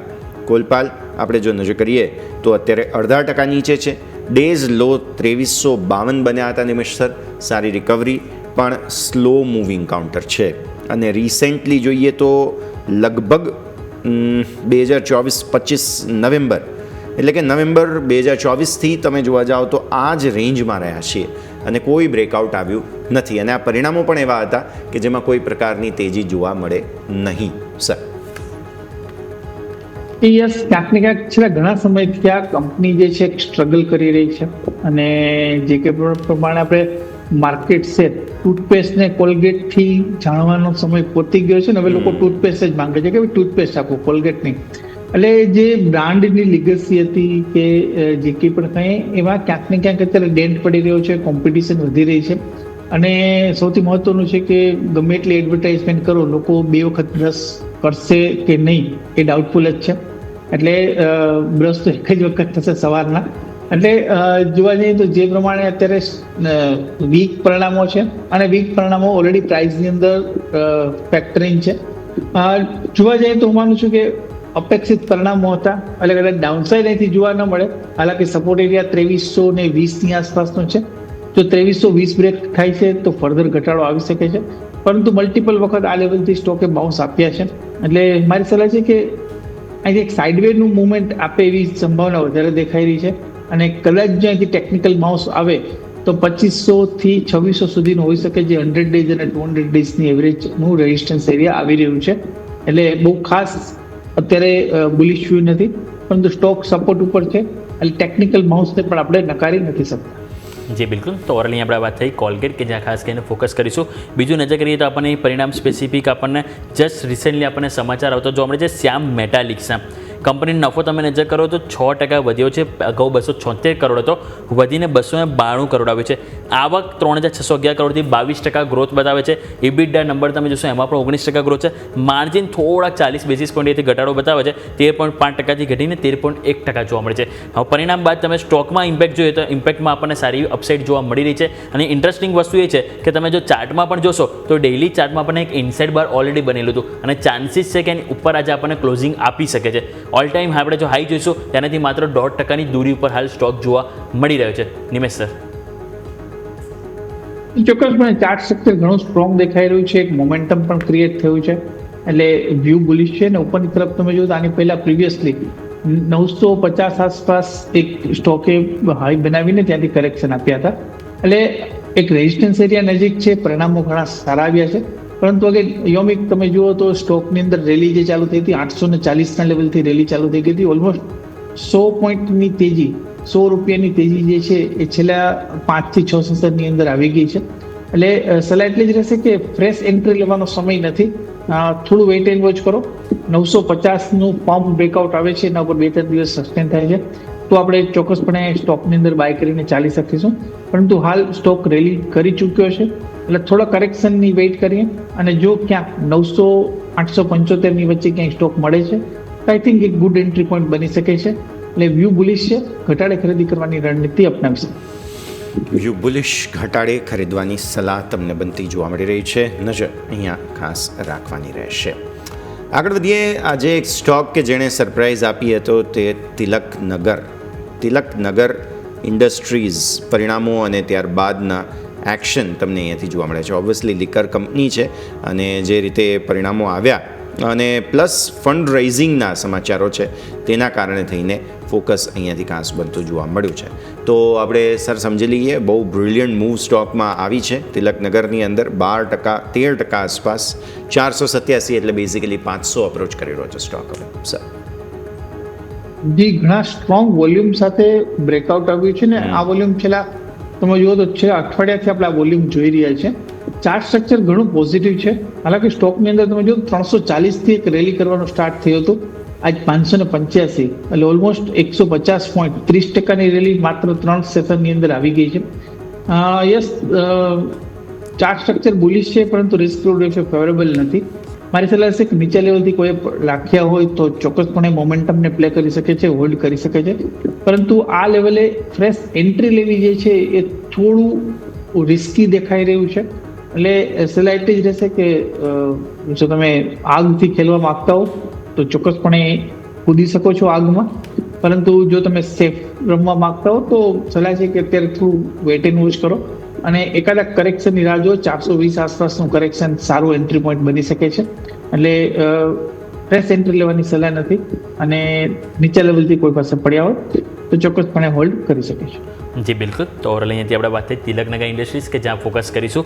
બીજું આજે આપણે જોઈએ તો આજે આપણને સ્ટોક ઓફ ધ ડે કહીએ તો એ છે આપણને ફૂડ ડિલિવરી સ્ટોક્સ, બંને એટેનલ પણ અને સ્વિગી પણ. એટેનલ તો સ્વાભાવિક છે કે પરિણામ આવ્યા બાદ તેજી જોવા મળી છે, પરંતુ સાથે સાથે સ્વિગી પણ છે કે જે ઓલરેડી આપણને તેજી સારી એવી બતાવી રહ્યું છે. એટેનલના ગઈકાલે પરિણામ આવ્યા, સ્ટોક ઓલરેડી 7% ઉપર આપણને ક્લોઝ થયો. આજે તમે જુઓ તો સ્ટોક નવા રેકોર્ડ હાઈ બનાવ્યો 311ની ઉપર, અને સ્ટોકમાં તમે જોશો તો હજુ પણ 10%ની તેજી સાથે 300ની આજુબાજુ આપણને ક્લોઝિંગ આપવાની તૈયારી બતાવી રહ્યા છે. ઘણા બધા બ્રોકરેજ હાઉસ રિપોર્ટ પણ આવ્યા, અમુક છે કે જેને 50% નીચેના, અમુક 50% ઉપરના પણ આપ્યા, પરંતુ ઓવરઓલ જો આપણે જોઈએ તો એન્ડ ઓફ ધ સ્ટોરી આપણને સ્ટોક સારી એવી તેજી સાથે જોવા મળે છે. નિમેશ સર, તમારી પાસે એટેનલ અને સ્વિગી બંનેનો રિવ્યૂ લેવા માંગીશ, કારણ કે સ્વાભાવિક છે કે એટેનલમાં તો આપણને સારી એવી તેજી જોવા મળી છે, સાથે સાથે સ્વિગી પણ છે કે જે આપણને પ્રી રિઝલ્ટ સારી એવી આપણને એક્શનમાં જોવા મળી રહ્યો છે. સર, સ્વિગીની અંદર યોમિક કપ વિથ હેન્ડલ પેટર્નનું ફોર્મેશનનું બ્રેકઆઉટ આજે આવી ગયું છે, અને જો આ બ્રેકઆઉટ સસ્ટેન થાય છે તો એક મોટી તેજીની અપેક્ષા રાખી શકીએ. જો એનું મેઝરમેન્ટ કરીએ તો 410 થી 300, ઓલમોસ્ટ 120 પોઈન્ટની તેજી અહીંથી આવી શકે છે. ઘણું સ્ટ્રોંગ સ્ટ્રક્ચર છે, એથી 20%ની અપસાઇડના ચાન્સીસ દેખાઈ રહ્યા છે. ઝોમેટોના સારા પરિણામો આવ્યા, માર્કેટને લોસની અપેક્ષા હતી, એની જગ્યાએ માઇનોર પ્રોફિટ આવ્યો છે. એને પગલે સ્વિગીની અંદર પણ અત્યારે આપણે રીરેટિંગ જોઈ રહ્યા છીએ, અને હું માનું છું કે જે પ્રમાણે સ્ટ્રક્ચર છે ચોક્કસપણે બુલિશ વ્યૂ અને બ્રેકઆઉટને પ્લે કરવું જોઈએ. નીચેની તરફ સ્ટોપ લોસ 400 રૂપિયા પાસે રાખાય, અને ઉપરની તરફ જોવા જઈએ તો એક પોઝિશનલ વ્યૂ લઈને ચાલીએ તો જે પ્રમાણે આપણે પેટર્નની વાત કરી 500 રૂપિયા સુધીના લક્ષ્યાંક આરામથી જોવા મળે એવી સંભાવના પૂરેપૂરી દેખાઈ રહી છે. ઓકે, સો વ્યૂ આ પ્રમાણે અહીંયાથી ખાસ બનતો જોવા મળી રહ્યું છે. વાત થઈ રહી છે અહીંયા બેઝિકલી સ્વિગી, ઝોમેટો બંને જ કાઉન્ટર્સ ફોકસમાં. આ સિવાય બીજા જે શેર્સમાં સારી મજબૂતી જોવા મળી તેમાં GMDC પણ આવી રહ્યો છે. સર, મેટલ્સ, માઇનિંગ, મિનરલ્સ આ થીમ અત્યારે ફિલહાલ બની રહી છે, અને રીઝન એ છે કે ચીન જ્યારથી રેર અર્થ મિનરલ્સ માટે થઈને થોડું જેને કહેવાય ને કે અળવિતરું થઈ રહ્યું છે, ત્યારથી આપણે ત્યાં લોકલ સોર્સિંગ કઈ રીતે થાય, અને એમાં પણ સ્પેસિફિકલી GMDC છે તેના ઉપર ફોકસ બનતું જોવા મળી રહ્યું છે. તમે કઈ રીતે જુઓ છો સ્ટોકમાં? આજે પણ ફરી એકવાર બહુ બ્રિલિયન્ટ અપમૂવ આવી છે GMDCમાં. સર,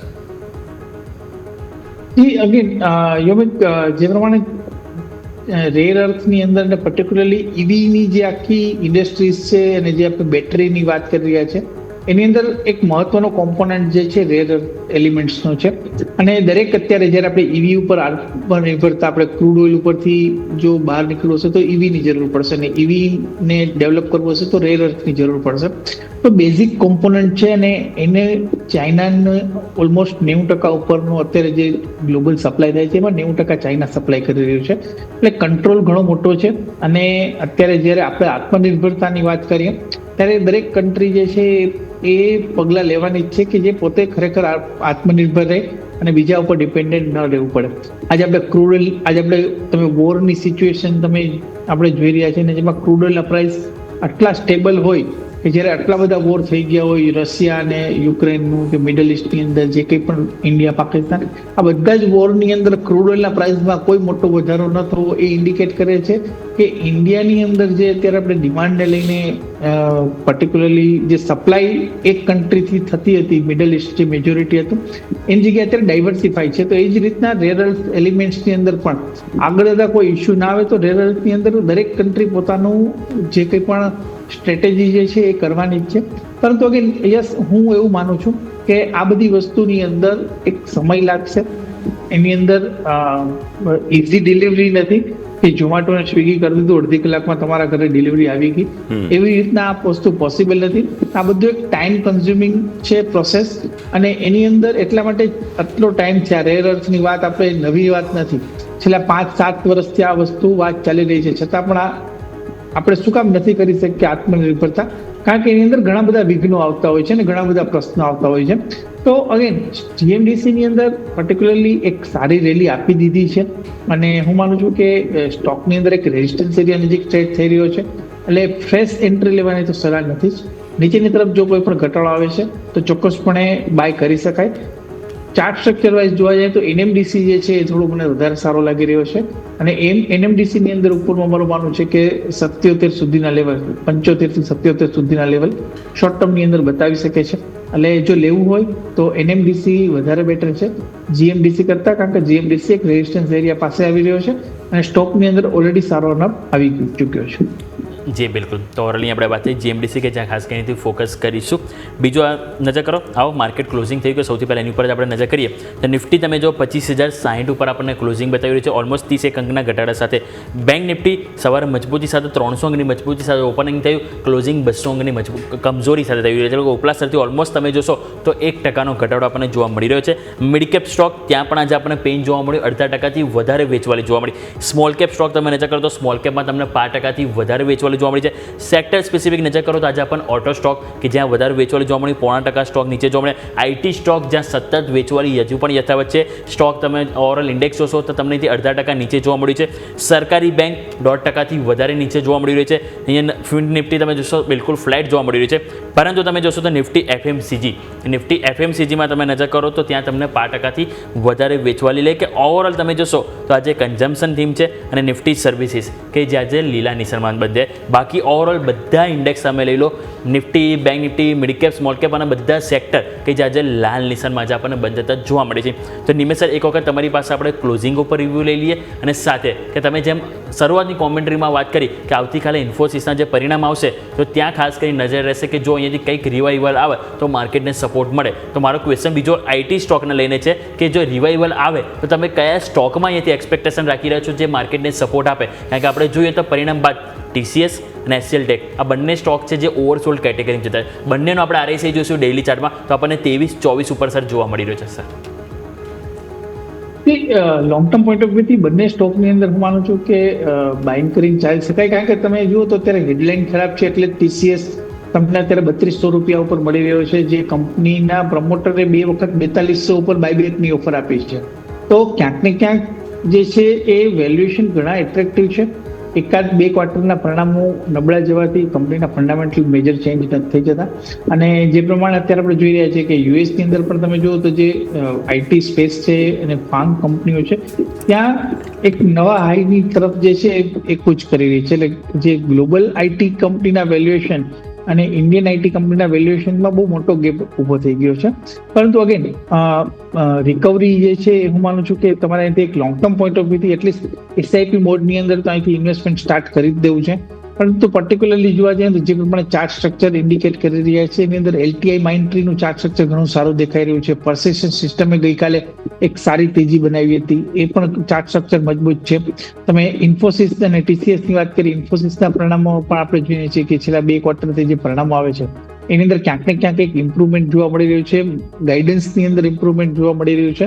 તો હું માનું છું કે IT as a space valuation ઘણા આકર્ષક છે. ઇન્વેસ્ટમેન્ટ માટે તમે અહીંથી આ લેવલ ઉપરથી બાઇંગ કરી શકો છો. ટ્રેડિંગ માટે તમારે થોડી રાહ જોવી જશે મોમેન્ટમ ક્રિએટ થવાની અને એક ટ્રેન્ડ રિવર્સલની. પરંતુ as a investment point of વ્યૂથી તમે કરંટ લેવલથી એઝ અ SIP મોડની અંદર ચોક્કસપણે 2 વર્ષનો વ્યૂ લઈને ઇન્વેસ્ટમેન્ટ કરશો તો અહીંથી એક સારા રિટર્ન આવતા થશે જોવા મળશે એવું હું સ્પષ્ટપણે માનું છું. સો વ્યૂ આપણા સૌ કોઈ માટે હવે આ પ્રમાણે બની રહ્યું છે. માર્કેટ્સની વાત, સ્ટોક્સની વાત આપણે સતત કરી રહ્યા છીએ. સર, રિઝલ્ટ્સ એક પછી એક જે આવી રહ્યા છે તે ડિસ્કસ કરવા જોઈએ. ઝી એન્ટરટેનમેન્ટ માર્કેટ બંધ થવાના બસ થોડા સમય પહેલાં જ રિઝલ્ટ્સ આવી ગયા હતા. ઓબ્વિયસલી સ્ટોકમાં મેજર પેઇન આજે જોવા મળેલો છે. ચાહે નેટવર્ક 18 હોય કે ઝી એન્ટરટેનમેન્ટ હોય, બધાના જે એડવર્ટિઝમેન્ટ રેવન્યુઝ છે બેઝિકલી ત્યાં એક પેઇન જોવા મળી રહ્યો છે સર. એટલે નિફ્ટી મીડિયામાં જે પ્રોફિટ બુકિંગ આવે છે પ્લસ ઝી માટે તો સેટબેક એ પણ હતું કે જે રિટેલ શેર હોલ્ડર્સને એક પિચ કર્યું હતું સુભાષચંદ્ર સાહેબે અને એ શેર હોલ્ડર્સ દ્વારા એને રિજેક્ટ કરવામાં આવ્યું. તો ઓવરઓલ સ્ટોક જે છે તે સમાચારો બાદ ભલે તેજીમાં આવ્યો હતો પણ ફરી એકવાર આજે પરિણામો અને જે એક રિજેક્ટ કર્યું શેર હોલ્ડર્સે તેને કારણે પણ મેજર વેચવાલી આવી છે. ઝી પહેલાં તો સમજાવો સર અને ત્યારબાદ નિફ્ટી મીડિયા ઇન્ડેક્સની થોડી વાત કરવી છે. બિકોઝ ઓબ્વિયસલી આ પણ સમજવું જરૂરી બનશે કે કઈ પ્રકારે મિડકેપનું આ મેજર સેક્ટર છે જે પરફોર્મ કરવા જઈ રહ્યું છે સર. જીની અંદર જે પ્રમાણે એક નાનોડું કન્સોલિડેટ થઈ અને સ્ટોકની અંદર એક બ્રેકડાઉન જોવા મળ્યું છે. હું માનું છું કે ચાર્ટ થોડા ખરાબ થઈ ગયા છે. હાલાકી 128 પાસે એક સપોર્ટ એરિયા આવી રહ્યો છે. જો આવતીકાલના દિવસની અંદર 128 નું લેવલ પણ બ્રેક કરે છે તો નીચે 115 116 પાસે જઈને સ્ટોક અટકે એવી ચાન્સીસ દેખાઈ રહ્યા છે. એટલે અત્યારે ચાર્ટ સ્ટ્રક્ચર તો ખરાબ છે, અહીંથી 15% થી 20% કરેક્શનની આશા મને અત્યારે દેખાઈ રહી છે. જે પ્રમાણે પરિણામો આવ્યા છે ડેફિનેટલી ઇબિટા અને તમે જુઓ તો નફાની અંદર ચોક્કસપણે એક દબાણ જોવા મળ્યું છે. અને મેઇન કન્સર્ન છે કે તમે એડવર્ટાઇઝમેન્ટ રેવન્યુ જે છે એ સ્ટેપ બાય સ્ટેપ ઘટી રહી છે. પાછલા ક્વાર્ટરની અંદર પણ મેનેજમેન્ટે જે કોલ કર્યો હતો ત્યારે કીધું હતું કે આવતા વર્ષે અમે નેટ ઇબિટા ઉપર પોઝિટિવ થઈ જશું. તો અગેન એ જોવાનું રહ્યું કેવી રીતના થાય છે અને ZEE5 નું સબસ્ક્રિપ્શન બેઝ કેવી રીતના વધે છે, શું થાય છે. એટલે ઘણા બધા ઇફ એન્ડ બટ્સ જે છે અત્યારે ચાલી રહ્યા છે મીડિયાની અંદર. એટલે ઝીની અંદર પર્ટિક્યુલરલી જોવા જાય તો થોડો કોશિયસ વ્યૂ છે અને નીચેની તરફ હું માનું છું કે 130 એક સપોર્ટ એરિયા છે. 130 જો બ્રેક કરશે તો 115 સુધીનો ઘટાડો પણ ઝીની અંદર આવી શકે છે. જી બિલકુલ. તો ઓવરઓલ અહીંથી આપણે વાત કરી મીડિયા સેક્ટરની સાથે આપણે જી કે જેના પરિણામ બાદ આપણે અહીંથી વ્યૂ થોડોક નેગેટિવ તરફ આપણને આજે જોવા મળ્યો, ત્યાં ફોકસ કરીશું. બીજું આજે આપણે જોઈએ તો પરિણામ પર આપણને ખાસ કરીને મહાનગર ગેસના પરિણામ આવ્યા, ત્યાં પણ તમે જો તો એક વખત સૌથી પહેલાં પરિણામ ઉપર નજર કરીએ. નફો 28% વધીને આવ્યો ક્વાર્ટરલી બેઝિસ. આવક તમે જો ક્વાર્ટરલી બેઝિસ 6%નું જમ્પ બતાવે છે. ઇબિટા એટલે કે ઓપરેટિંગ નંબર જુઓ તો ત્યાં પણ 28%નો ગ્રોથ જોવા મળ્યો છે. માર્જિન 20%ની સામે તમે જો 24% જોવા મળ્યા, એટલે કે 400 બેઝિસ પોઈન્ટ વધારો થયો. પરંતુ સ્ટોક તમે જો એક વખત રિઝલ્ટ આવ્યા બાદ એક ટીક અપટીકની આપણને જોવા મળી, પરંતુ ઉપલા સ્તરથી ત્યાં પણ દબાણ આવ્યું અને ડે લો ઉપર આપણને સ્ટોક ક્લોઝ થતો જોવા મળે છે. તો સર એક વખત તમારી પાસે મહાનગર ગેસના જે પરિણામ છે એ તમને કેવા લાગ્યા અને એ બાદ તમને લાગે છે આ જે ઘટાડો જે આજે આવ્યો પરિણામ બાદ એ હજી એક્સટેન્ડ થશે કે પછી આવતીકાલે કંઈક રિવાઇવલ જોવા મળી શકે સર? છેલ્લા ઘણા સમયથી તમે જો તો એક રાઇઝિંગ ચેનલની અંદર સ્ટોક જે છે ચાલી રહ્યો છે અને ડેફિનેટલી પરિણામ બાદ સ્ટોકની અંદર આપણે પ્રોફિટ બુકિંગ જોયું છે. હવે મેનેજમેન્ટની કોમેન્ટ્રી શું છે એ થોડી સમજવી પડશે કે મેનેજમેન્ટ શું કરી રહ્યા છે, કારણ કે સારા પરિણામો બાદ પણ જો સ્ટોકની અંદર કરેક્શન આવે તો કંઈક વસ્તુ હિડન છે. હવે હિડન શું છે એ સમજવું પડશે. પરંતુ અગેન જે ચાર્ટ સ્ટ્રક્ચર છે સ્ટોકે હું માનું છું કે 21 EMA ને ડેફિનેટલી ઇન્ટ્રાડેમાં બ્રેક કરી હતી, પરંતુ ક્લોઝ એની ઉપર આવી હતી. એટલે એક સ્ટ્રોંગ સપોર્ટ એરિયા 1480 નો છે, એની આસપાસ એની ઉપર બંધ આપ્યું છે, એક સારી બાબત કહી શકાય. અને નીચેની તરફ જોવા જઈએ તો હું માનું છું કે જ્યાં સુધી 1450 ઉપર સ્ટોક સસ્ટેન થઈ રહ્યો છે ત્યાં સુધી કોઈ ચિંતા કરવા જેવું નથી દેખાઈ રહ્યું. પરંતુ અગેન આગળ મોટી તેજી થશે કે કન્સોલિડેશનમાં રહેશે કે કરેક્શન આવશે એ આપણે મેનેજમેન્ટની કોમેન્ટ્રી મહત્વની રહેશે આગળના ક્લુ માટે. એટલે વ્યૂ અત્યારે પર્ટિક્યુલરલી પ્યોર ચાર્ટના બેઝિસ ઉપર જે છે એ બુલિશ છે અને હું માનું છું કે એક વખત 1450 નો સ્ટોપ લોસ મૂકી કે 1450 ની નીચેનો સ્ટોપ લોસ મૂકી અને એક વખત બાય કરીને ચાલુ છે અને ફરીથી ઉપરમાં 1550 સુધીના લક્ષ્યાંક આવે એવી પોસિબિલિટી બની રહી છે.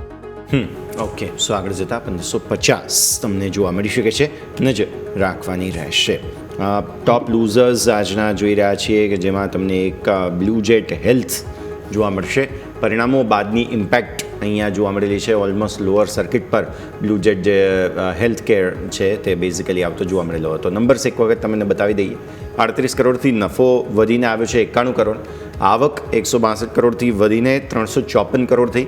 એબિટા 44.5 કરોડથી 121 કરોડ થઈ ગયા છે અને માર્જિનમાં પણ સુધારો. તો એકંદરે નંબર્સ સારા છે. 27.3%થી માર્જિન વધીને 34% થયા. બટ સ્ટીલ એક પ્રોફિટ બુકિંગ આવ્યું. એવું પ્રોફિટ બુકિંગ આવ્યું કે લોઅર સર્કિટ લાગે છે આ સ્ટોકમાં. એટલે થોડું સમજવાનું થાય સર. બ્લુ જેટને 906.15 લોઅર સર્કિટ બની અને ત્યાં જ ક્લોઝ થયો છે સ્ટોક.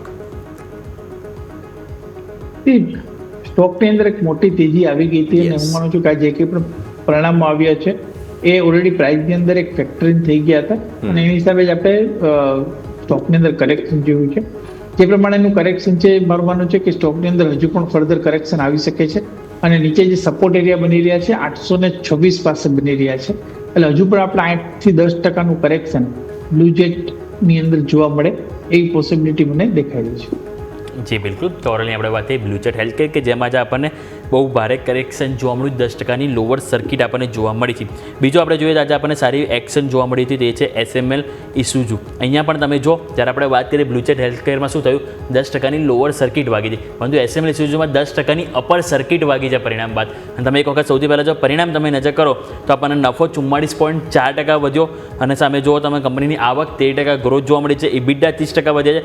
માર્જિન પણ 10.8%ની સામે 12.4% જોવા મળે છે. એટલે અહીંયા પણ કંપનીના top line, bottom line, operating margin દરેક વસ્તુ સારું એવું પરફોર્મન્સ જોવા મળ્યું. અને એ બાદ તમે સ્ટોકમાં નજર કરો તો આપણને 10%ની અપર સર્કિટ સાથે 3,685 રૂપિયાના નવા રેકોર્ડ હાઈ સાથે આપણને ક્લોઝિંગ જોવા મળી રહ્યું છે. નિમેશ સર, કઈ રીતે જોઈશું સ્ટોકમાં? સ્વાભાવિક છે કે 10%ની સર્કિટ વાગી, હવે આજે તો જ્યારે વાગ્યા બાદ કોઈને ખરીદીનો મોકો નથી મળ્યો, પરંતુ આવતીકાલે ઓપન થાય તો સર આ લેવલે નવી ખરીદી કરવી જોઈએ કે નહીં? અને જેની પાસે ઓલરેડી હોલ્ડિંગ હોય તે લોકો માટે સર શું વ્યૂ રહેશે?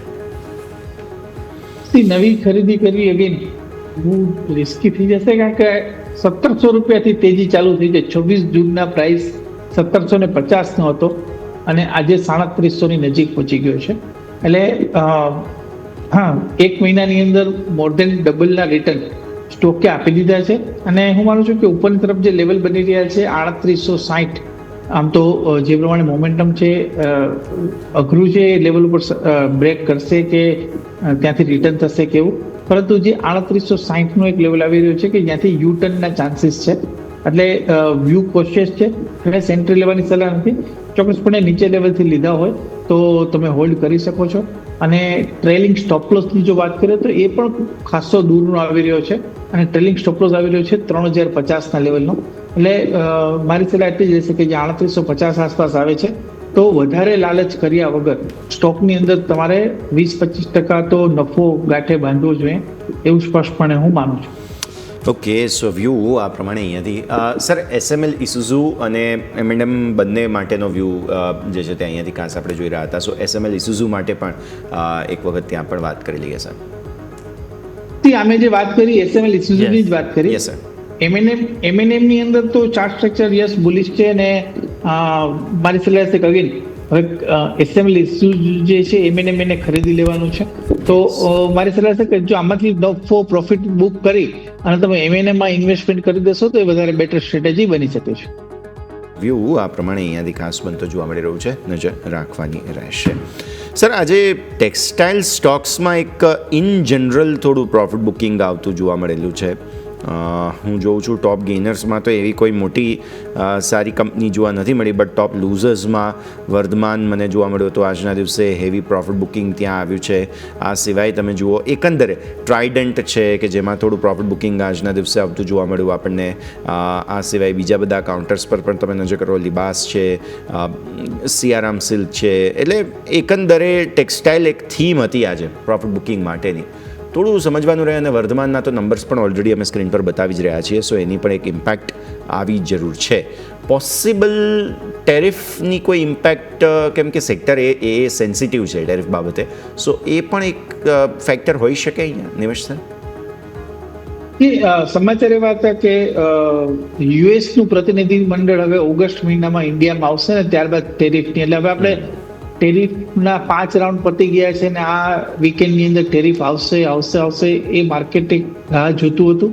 એની અંદર ક્યાંક ને ક્યાંક જે સમાચાર આવે કે હવે ઓગસ્ટ ઉપર વાત ગઈ છે, એટલે હજી બીજા 15 દિવસ જે છે એ જતા રહ્યા છે. એટલે એને પગલે ક્યાંક ને ક્યાંક જે છે આપણે થોડું કરેક્ટિવ મૂવ જોયા હોય, પરંતુ એનાથી વિશેષ કોઈ બીજું રીઝન મને અત્યારે દેખાઈ નથી રહ્યું ટેક્સટાઇલની અંદર. અને પર્ટિક્યુલરલી તમે જે પ્રમાણે વાત કરી કે અત્યારે વર્ધમાન ટેક્સટાઇલના ક્વાર્ટર 1ના પરિણામો આવ્યા છે, પરિણામો નબળા આવ્યા છે, તો એની પગલે આપણે જે છે એ પ્રોફિટ બુકિંગ કરેક્શન એક્શન જે છે એ જોઈ રહ્યા છીએ. સો આ એક એક્શન પણ અહીંયાથી ખાસ બનતું જોવા મળી રહ્યું છે. આગળ વધીએ બીજા સ્ટોક્સમાંથી એક મારે ડિસ્કસ કરવું છે અહીંયાથી, તે છે લેમન ટ્રી હોટેલ. ધીરે કરતાં સર હવે મક્કમ ગતિ આગળ વધી રહ્યો છે. આજે ઓલમોસ્ટ 1-8%ની તેજી હતી, 158.80નો હાઈ બન્યો છે. પ્રોપર્ટીઝ જબરદસ્ત એડિશન થઈ રહ્યું છે સર, એક પછી એક અનાઉન્સમેન્ટ્સ. આજે પણ કંઈક સમાચાર હતા કે રાજસ્થાનના બિકાનેરમાં તેમણે કંઈક નવી પ્રોપર્ટી લોન્ચ કરી છે અથવા તો એડ કરી છે, એવા કોઈક સમાચાર છે. એટલે રીચ બહુ સરસ વધી રહી છે લેમન ટ્રી હોટેલની. અને આવનારા દિવસોમાં જ્યારે ટ્રાવેલ ટુરિઝમ આપણે જાણીએ છીએ કે કેટલું ડેવલપ થવાનું છે, તેને જોતાં શું આ પરફેક્ટ પ્લેસમેન્ટ હોઈ શકે આ સેક્ટરમાં, કે અન્ય કોમ્પોનન્ટ્સ તમને વધુ પસંદ છે હોટેલ ટ્રાવેલ ટુરિઝમમાં? લેમન ટ્રી ની અંદર જે પ્રમાણે ડાયવર્સિફાઈડ પ્રોડક્ટ રેન્જ છે, ડેફિનેટલી એક પરફેક્ટ બેટ હોઈ શકે છે. કારણ કે સ્ટોક પણ તમે જો તો એક લાઈફ ટાઈમ હાઈની નજીક ટ્રેડ થઈ રહ્યો છે અને માત્ર ને માત્ર બ્રેકઆઉટની રાહ જોઈ રહ્યો છે. પાછલા દિવસોની અંદર પાછલા સપ્તાહ પણ આપણે એક વખત ચર્ચા કરી હતી ને એક સારા વોલ્યુમ સાથે આપણે આ સ્ટોકની અંદર એક મોમેન્ટમ ક્રિએટ થતા જોયું તો એક નાનકડું કન્સોલિડેશન પૂરું થવા જઈ રહ્યું છે અને સ્ટોકની અંદર એક મોમેન્ટમ ક્રિએટ થતું એવું લાગી રહ્યું છે. વ્યૂ ચોક્કસપણે બુલિશ છે અને હું માનું છું કે લેમન ટ્રીની અંદર ઉપરમાં 180-185 સુધીના લક્ષ્યાંક મીડિયમ ટર્મની અંદર જોવા મળી શકે એવી સંભાવના દેખાઈ રહી છે. એટલે કોઈ પણ જાતનો ડીપ આવે છે તો ચોક્કસપણે પોઝિટિવ વ્યૂ રાખીને ખરીદી કરીને ચાલી શકાય. અને સેકન્ડ બીજું કાઉન્ટર જે મને ગમી રહ્યું છે એ મહિન્દ્રા હોલિડેઝનું છે. આ કાઉન્ટરે પણ તમે જુઓ તો પ્રોપર્ટી પોતાની ઓન છે અને જે પ્રમાણે બિઝનેસ મોડેલથી વર્ક કરી રહી છે. અને સૌથી મહત્વનું છે કે આગળ જતા ડિસ્ક્રિશનરી સ્પેન્ડિંગ જે આપણે 12 લાખના ટેક્સ ની વાત કરી હતી ને એની જે પોઝિટિવ ઇમ્પેક્ટ અત્યારે જોવા મળી રહી છે કન્ઝમ્પશનના સ્ટોક ઉપર, તેની અંદર ડિસ્ક્રિશનરી સ્પેન્ડિંગની અંદર મહિન્દ્રા હોલિડેઝ પણ જે પ્રમાણે વર્ક કરી રહ્યું છે એ ઘણું સારું લાગી રહ્યું છે. એટલે મહિન્દ્રા હોલિડેઝ પણ આ લેવલથી મારી સલાહ છે કે બાય કરીને ચાલી શકાય. સો મહિન્દ્રા હોલિડેઝ પણ તમે ધ્યાન પર રાખો. લેમન ટ્રી તો છે જ, એ કોમ્પોનન્ટ પણ પસંદ જરૂર આવી રહ્યું છે. આગળ વધીએ. હેલ્થકેર આજે બધા જ ભલે પરિસ્થિતિ અલગ બનતી જોવા મળેલી હોય, ફાર્મા હેલ્થકેરમાં થોડું પ્રોફિટ બુકિંગ જરૂર આવ્યું છે. અગેઇન ટેરિફને લઈને સેન્સિટિવ છે આ સેક્ટર પણ સ્ટીલ જ્યારે માર્કેટ્સ નર્વસ હોય ત્યારે હંમેશા ડિફેન્સિવ તરીકે આગળ આવવા જોઈએ. પણ હમણાં થોડી થીમ અલગ ચાલી રહી છે. આ પણ માર્કેટ ચાલતા હોય ત્યારે જ ફાર્મા અને હેલ્થકેરમાં થોડું રશ હોય છે. નહીં તો અહીંયા પણ કૂલ ઓફ આજે જોવા મળ્યું સર પ્રોફિટ બુકિંગ.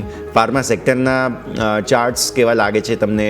કેમ કે આજના પ્રોફિટ બુકિંગને થોડું સમજવાનું રહ્યું સર. પાછલા 3-4 દિવસો ખરાબ રહ્યા છે સેક્ટર માટે. ચોક્કસપણે ખરાબ રહ્યા છે, પરંતુ હું માનું છું અગેન જે આપણે ટેરિફને લઈને હમણાં વાત કરી એ ફાર્મા સેક્ટર માટે પણ ઘણી બધી વખત ફાર્મા ઉપર ટેરિફ આવશે એવી ટ્રમ્પ સાહેબની વાતો જે છે આવી ગઈ છે. એટલે હવે જો એ ડીલ પણ ડીલે થતું હોય તો ફાર્મા સેક્ટર ઉપર પણ ટેરિફ જે છે એ અલગ થશે. તો હું માનું છું કે અહીંથી એક ટ્રેન્ડ રિવર્સલ જે છે જોવા મળવું છે. ક્યાંક ને ક્યાંક સ્ટોકની અંદર સારા કરેક્શન આવી ગયા છે અને હવે આવતીકાલથી હું માનું છું કે ફાર્મા સ્ટોક્સની અંદર એક સારા સપોર્ટ ઉપર ટ્રેડ થઈ રહ્યા છે. સન ફાર્મા જુઓ, ડોક્ટર રેડિસ લેબોરેટરી જુઓ, એક સારા સપોર્ટ ઉપર, ઇવન ઝાયડસ લાઈફ સાયન્સ એક સારા સપોર્ટ ઉપર ટ્રેડ થઈ રહ્યા છે. તમારી સલાહ રહેશે કે આ જે કંઈ પણ ઘટાડો પાછલા દિવસોની અંદર આપણે જોયો હતો, એક બાઇંગ ઓપોર્ચ્યુનિટી કન્સિડર કરવી જોઈએ. અને અહીંથી આપણે ફાર્મા સેક્ટરની અંદર પણ એક ટ્રેન્ડ રિવર્સલ શોર્ટ ટર્મ માટે જોવા મળે એવી પોસિબિલિટી મને દેખાઈ રહી છે. તો વ્યૂ આ પ્રમાણે અહીંયાથી ખાસ બની રહ્યો છે. હવે જ્યારે આપણે કહી શકાય કે એનબીએફસીઝ ફાઇનાન્સ આ સેક્ટર પર થોડું બુલિશ વ્યૂ જોઈ રહ્યા છીએ છેલ્લા થોડા દિવસોથી. એક મારે ડિસ્કસ કરવો છે અહીંયાથી, તે છે નારાયણા હેલ્થ. બહુ ઇન્ટરેસ્ટિંગ, એટલે નારાયણા રુદિયાલયા બેઝિકલી અહીંયાથી ખાસ હોસ્પિટલની સાથે જોડાયેલું છે. સોરી, એટલે એ આપણે ખાસ હેલ્થકેરની જે હમણાં વાત કરી રહ્યા હતા તેને થોડું જોડી દઈએ અહીંયા. બહુ બ્રિલિયન્ટ ચાર્ટ્સ છે સર. અને તમે જુઓ તો એકાદ વર્ષના ચાર્ટ્સ તો જબરદસ્ત તેજી બતાવી રહ્યા છે. ઇનફેક્ટ મેં પણ ડિસ્કસ કર્યો હતો આ સ્ટોક બમ્પર સ્ટોકમાં અને ઓલમોસ્ટ મારા 2000ના ટાર્ગેટ્સને નજીક પહોંચી ગયું છે. હવે બ્રિલિયન્ટ અપમૂવ જોવા મળી સર નારાયણા હેલ્થ. એ ઘણી સ્ટ્રોંગ અપસાઇડ સ્ટોકની અંદર આવી ગઈ છે. અને તમે જુઓ તો 2020માં ઓલમોસ્ટ 2019માં ₹165, 165-170 આસપાસ સ્ટોક ટ્રેડ કરતો હતો અને ત્યારથી લઈને ₹2300 એટલે ઓલમોસ્ટ તમે જુઓ તો 10x છેલ્લા 5 વર્ષની અંદર મોર દેન 10x ના રિટર્ન આ કંપની આપ્યા છે. મારી સલાહ એટલી જ રહેશે કે ઓલરેડી સ્ટોકની અંદર મોટો રનઅપ આવી ગયો છે. એટલે હવે અહીંથી તમે ઇન્વેસ્ટમેન્ટ પોઈન્ટ ઓફ વ્યૂથી જોવા કરતા જે છે એ સ્ટોકને તમે ટ્રેડિંગ પોઈન્ટ ઓફ વ્યૂથી જોઈ શકો છો. અને કોઈ પણ ઘટાડો આવે છે તો નાના મોટા કરેક્શનને બાય કરવાનો પ્રયત્ન કરી શકો છો. વ્યૂ મારો એટલો બધો અહીંથી 10x થઈ જશે કે ડબલ થઈ જશે નિયર ટર્મની અંદર એવા ચાન્સીસ નથી દેખાઈ રહ્યા. પરંતુ ક્યાંક ને ક્યાંક હું માનું છું કે જો ઘટાડો આવે છે, જેમ આપણે 2 દિવસ પહેલા ઘટાડો જોયો હતો ને આજે સ્ટોકની અંદર સારી રિકવરી જોઈ, તેવી રીતના ઘટાડાની રાહ જુઓ. ઘટાડા મળશે તમને આ સ્ટોકની અંદર, ઘણા બધા ઘટાડા મળશે તો ઘટાડે ખરીદી કરવાનો પ્રયત્ન કરો. અને હું માનું છું કે નીચેની તરફ જે સપોર્ટ એરિયા બની રહ્યા છે એ 1800ના લેવલની આસપાસના એક સારા સપોર્ટ એરિયા છે. એટલે અહીંથી થોડી વેઇટ એન્ડ વોચ કરો. આ લેવલે કૂદી જવાની જરૂર નથી અને 1800ના લેવલ આસપાસ મળે છે તો એક સારી એન્ટ્રી પોઈન્ટ નારાયણ હૃદયાલયની અંદર બની શકે છે. ક્લિયરલી. સો વ્યૂ આ પ્રમાણે અહીંયાથી ખાસ નારાયણ હૃદયાલયાની અંદર. નેક્સ્ટ સ્ટોક આજે સવારે પરિણામોનું ઇમ્પેક્ટ હેવેલ્સે બતાવ્યું. ન માત્ર હેવેલ્સે પરંતુ તેની અસર, તેનો ચેપ વોલ્ટાસ, બ્લુ સ્ટાર આવી બધી કંપનીઓને પણ આવ્યો. ઓલ થેન્ક્સ ટુ જે લોઇડ્સના અમુક નંબર્સને એ બધી પરિસ્થિતિ હતી તેને કારણે. હવે જો હેવેલ્સની પર્ટિક્યુલરલી વાત કરીએ, આવક 6% ઘટી છે, નફો 14% ઘટ્યો છે અને એમના એબિટા છે તેમાં પણ 10%ની નેગેટિવ ઇમ્પેક્ટ આવી છે, પ્લસ માર્જિન પણ ઘટ્યા. હવે જે ઇલેક્ટ્રોનિક કન્ઝ્યુમર બિઝનેસ આવક છે 14.1% ઘટી છે. લોઇડ્સ મેં જે કહ્યું તે લોઇડની કન્ઝ્યુમરની આવક બેઝિકલી 34.4% ઘટી છે. એટલે એક કન્સર્ન આવી ગયો વોલ્ટાસ બ્લુ સ્ટારને પણ અને તેને અસર એક આવી છે. આમ જોવા જાવ તો સર Q1 જે છે તેમાં પોસ્ટ સમર ઇફેક્ટ થોડી આવતી હોય પણ એવું થયું નથી. મે બી પોસિબલ છે કે જુલાઈ, ઓગસ્ટ, સપ્ટેમ્બર બધું હવે અહીંયાથી જોવાનું રહેશે કેમ કે એપ્રિલ, મે, જૂનની અંદર તો સેલ્સના નંબર્સ સ્લો ડાઉન બતાવી રહ્યા છે. સર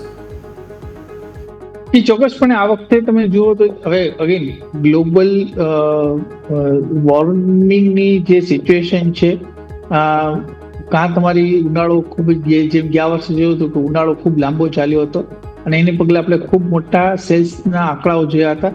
ઇવન તમે એસીનું બુકિંગ કરાવો તો અઠવાડિયે પછી ડિલિવરી થતી હતી ને એના 4 દિવસ પછી ઇન્સ્ટોલેશન થતું હતું. એટલે 10 દિવસ તો તમારે વેઇટિંગ પીરિયડ જોવા પડતો હતો. હવે એ જ વસ્તુ આ વખતે ઉનાળાની સિઝન જે છે એ ચોમાસાની વહેલી શરૂઆત થઈ ગઈ અને જેટલી ગરમી પડવી જોઈતી હતી એટલી ઓછી પડી છે. તો એની સીધી હિસાબે રૂમ એસી સેગમેન્ટની અંદર, આરએસસી સેગમેન્ટની અંદર એક મોટી હિટ પડી છે અને એ પરિણામોની અંદર દેખાઈ રહ્યું છે જે માર્કેટને અપેક્ષિત હતું. તો આ પરિણામો આવશે, કોઈ નવાઈની વસ્તુ નથી. હવે પાછી જે પિકઅપ આવશે સિઝનની દિવાળી ઉપર આવશે. તો હું માનું છું કે અગેન એક ટ્રેડિંગ પોઈન્ટ ઓફ વ્યૂથી તમારે આ જે શેર પર્ટિક્યુલરલી એસી સેગમેન્ટના જે છે એ ટ્રેડિંગ પોઈન્ટ ઓફ વ્યૂથી જોવા જોઈએ. ઇન્વેસ્ટમેન્ટ માટે મારી સલાહ છે કે હજુ તમે વેઇટ એન્ડ વોચ કરો અને ડિસેમ્બરની અંદર તમે જે છે એ ઇન્વેસ્ટમેન્ટનો પ્લાન કરી શકો છો. પરંતુ હાલના તબક્કે તો કોઈ મોટી તેજી આવી જાય, પર્ટિક્યુલરલી જે સ્પેસિફિક બ્લુ સ્ટાર છે કે વોલ્ટાસ છે એની અંદર એવી સંભાવના મને નથી દેખાઈ રહી કે જેનો માર્કેટ શેર, મોટો માર્કેટ શેર જે છે એ એસી અને રેફ્રિજરેટરથી આવતો હોય છે. હા, definitely festive season point of વ્યૂથી તમને થોડી ઘણી ડિમાન્ડ જે છે એ જોવા મળશે પરંતુ એનાથી વધારે નહીં. એટલે સલાહ એટલી જ છે કે કોઈ મોટા ગાળાનું ઇન્વેસ્ટમેન્ટ જે છે એ આ લેવલે કરવાનું એવોઇડ કરો. ડિસેમ્બર આસપાસ તમને સારી એન્ટ્રી પોઈન્ટ આ કાઉન્ટરમાં મળી શકે છે એવી પોસિબિલિટી મને દેખાઈ રહી છે. ડિસેમ્બર હવે તમને નવી એન્ટ્રી પોઈન્ટ મળશે ત્યારે તમે ફરી એકવાર નજર કરો. ત્યાં સુધી થોડો અવોઇડનો વ્યૂ બેઝિકલી અહીંયાથી ખાસ બનતો જોવા મળી રહ્યો છે. એક સમાચાર આજે આવ્યા હતા બ્રિગેડ એન્ટરપ્રાઇઝીસ માટે થઈને. મેજર ઇનપુટ એ હતા કે બેંગલુરુમાં એમણે કંઈક 20 એકર જમીન જે છે તે ખરીદી છે, કંઈક 588 કરોડ રૂપિયા આસપાસ. અને આ જે સમાચારો છે તેનું રિએક્શન પણ રિયલ એસ્ટેટ સ્ટોક્સમાં થોડી મંદી હતી આજે. ઓબેરોય રિયલ્ટીના પણ નંબર્સ આવ્યા હતા અને એ બધું પણ ઇમ્પેક્ટ હતું. બટ સ્ટીલ એકંદરે પરિસ્થિતિ આવી જોવા મળેલી છે. સો બ્રિગેડ ખાસ એક વખત તમે નજર કરો બિકોઝ બેંગલુરુ માર્કેટ બહુ ક્રુશિયલ છે ભારતના રિયલ એસ્ટેટ માર્કેટ માટે. 4 પોકેટ્સ છે, એક દિલ્હી, નોઈડા, NCR, એક મુંબઈનું MMR અને હૈદરાબાદ તથા બેંગલુરુ, જેમાંથી એક બેંગલુરુ છે અને બ્રિગેડે ત્યાં નવું લેન્ડ પાર્સલ ખરીદ્યું છે. સર હું માનું છું કે અગેન ચાર્ટ સ્ટ્રક્ચર વાઇઝ જોવા જઈએ તો જે ફેક્ટર છે, ઇન્ટરેસ્ટ રેટ ઘટી રહ્યા છે, EMI ઓછા થઈ રહ્યા છે અને જે પર્ટિક્યુલરલી અમુક તમે દિલ્હી અને મુંબઈની અંદર જે બધું પ્રોપર્ટી લોન્ચ થઈ છે એના બુકિંગ્સ પણ ઘણા એગ્રેસિવ થતા હોય છે. પરંતુ બેંગલુરુની અંદર અગેન એક જે રિસ્પોન્સ આપણે જોઈએ કે જે દિલ્હી અને મુંબઈમાંથી જે મળી રહ્યો છે એવો ક્યાંક ને ક્યાંક નથી મળી રહ્યો સાઉથના માર્કેટમાંથી. અને એને પગલે સ્ટોકની અંદર પણ આપણે છેલ્લા ઘણા સમયથી ઘણી મોટી વોલેટાઇલ મૂવ જે છે એ આપણે જોઈ રહ્યા છે. અત્યારે પર્ટિક્યુલરલી આજના દિવસનું સેશનની વાત કરો તો પોઝિટિવ સમાચાર આવવા છતાં પણ સ્ટોકની અંદર આપણે કરેક્ટિવ મૂવ જોયો અને દિવસના લો પાસે સ્ટોકે ક્લોઝિંગ આપ્યું છે. સ્ટ્રક્ચર થોડુંક વીક બની ગયું છે અને હું માનું છું કે નીચેની તરફ 1050નું લેવલ છે કે જે એક માઇનોર સપોર્ટનું કામ કરી શકે છે. જો 1050નું લેવલ પણ બ્રેક કરે છે તો સ્ટોકની અંદર ફર્ધર ઘટાડો આવી શકે છે કે જે નીચેની તરફ 900 રૂપિયા સુધીનું હોઈ શકે છે. એટલે થોડો કોશિશ વ્યૂ છે. મારી સલાહ રહેશે કે એક વખત આ કાઉન્ટરમાંથી એક્ઝિટ કરી નાખવું છે. જ્યાં સુધી ઉપરમાં 1150 ઉપર બંધ નહીં આપે ત્યાં સુધી કોઈ મોટી તેજી થઈ જાય એવી પોસિબિલિટી નથી. એટલે આ કાઉન્ટરની અંદર બ્રિગેડ એન્ટરપ્રાઇઝની અંદર મારી સેલ કરવાની સલાહ છે અને સ્ટોકની અંદર 1050 તોડતા આપણે નીચેની તરફ 900 રૂપિયા સુધીના લક્ષ્યાંક પણ આવી શકે છે એવી પોસિબિલિટી દેખાઈ રહી છે. ખાસ મને રૂચિ નજર રાખીશું અને સરાસરી સમજી ગયું છે રજા લેવાનો જેટલી આપણે ચર્ચા કરી આપના ડિસ્ક્લોઝર્સ. જે કંઈ પણ સ્ટોકની ચર્ચા કરી છે પર્સનલી મારું કોઈ સ્ટોકમાં હોલ્ડિંગ નથી. ક્લાયન્ટને એડવાઇસ આપેલી શકે છે ને ક્લાયન્ટની પોઝિશન જે તે સ્ટોકમાં હોઈ શકે છે. દર્શક મિત્રોને વિનંતી કે કોઈ પણ જાતનો ટ્રેડ લેતા પહેલા પોતાના ફાઇનાન્શિયલ એડવાઇઝરનો અચૂક સંપર્ક કરે. આ સમય બોલાવવા બદલ આપનો ખૂબ ખૂબ આભાર. Thank you sir. ખૂબ ખૂબ આભાર આપનો પણ અમારા સાથે જોડાવા માટે અને આ સમગ્ર ચર્ચામાં ભાગ લેવા માટે થઈને. તો ભારતીય માર્કેટ્સ પર ક્લોઝિંગનું એક ક્વિક ચેક લઈ લઈએ. 25,060. આમ જોવા જાવ તો નિફ્ટીનો ક્લોઝ એવો કંઈ ખરાબ નથી. 0.11% મામૂલી ઘટાડો. સેન્સેક્સ તો ગઈકાલના બંધ ભાવને નજીક જ, એટલે પ્રોપર ડોજી ફોર્મેશન બતાવે છે. પણ પ્રોબ્લેમ છે બેંક નિફ્ટીથી, કે જે સૌથી સ્ટ્રોંગ કોમ્પોનન્ટ છે અને એ જ અચાનક ખબર નહીં કેમ અચાનક જે આળસ લઈ લે છે અને ત્યાંથી મૂવમેન્ટ નથી આપતું. 57,000 બેઝિકલી પ્રોબ્લેમ થઈ રહ્યો છે સાયકોલોજીકલ, અને 57,100 એ છે ટેકનિકલ હર્ડલ, જેને ક્રોસ નથી કરી શકી રહ્યા આજે. આજના હાઈ 57,286થી તમે જુઓ તો આમ તો 400 પોઈન્ટ આસપાસનો ઘટાડો છે. એટલે definitely there are some problems with banks, જે કદાચ મે બી પોસિબલ છે આવતીકાલે વધુ અનફોલ્ડ થઈ શકે. પણ આ સાથે જ આ કાર્યક્રમમાં હાલ બસ આટલું જ. મને યશના આપશો રજા. આગળના અપડેટ્સ માટે આપ જોતા રહો ન્યૂઝ કેપિટલ ગુજરાત.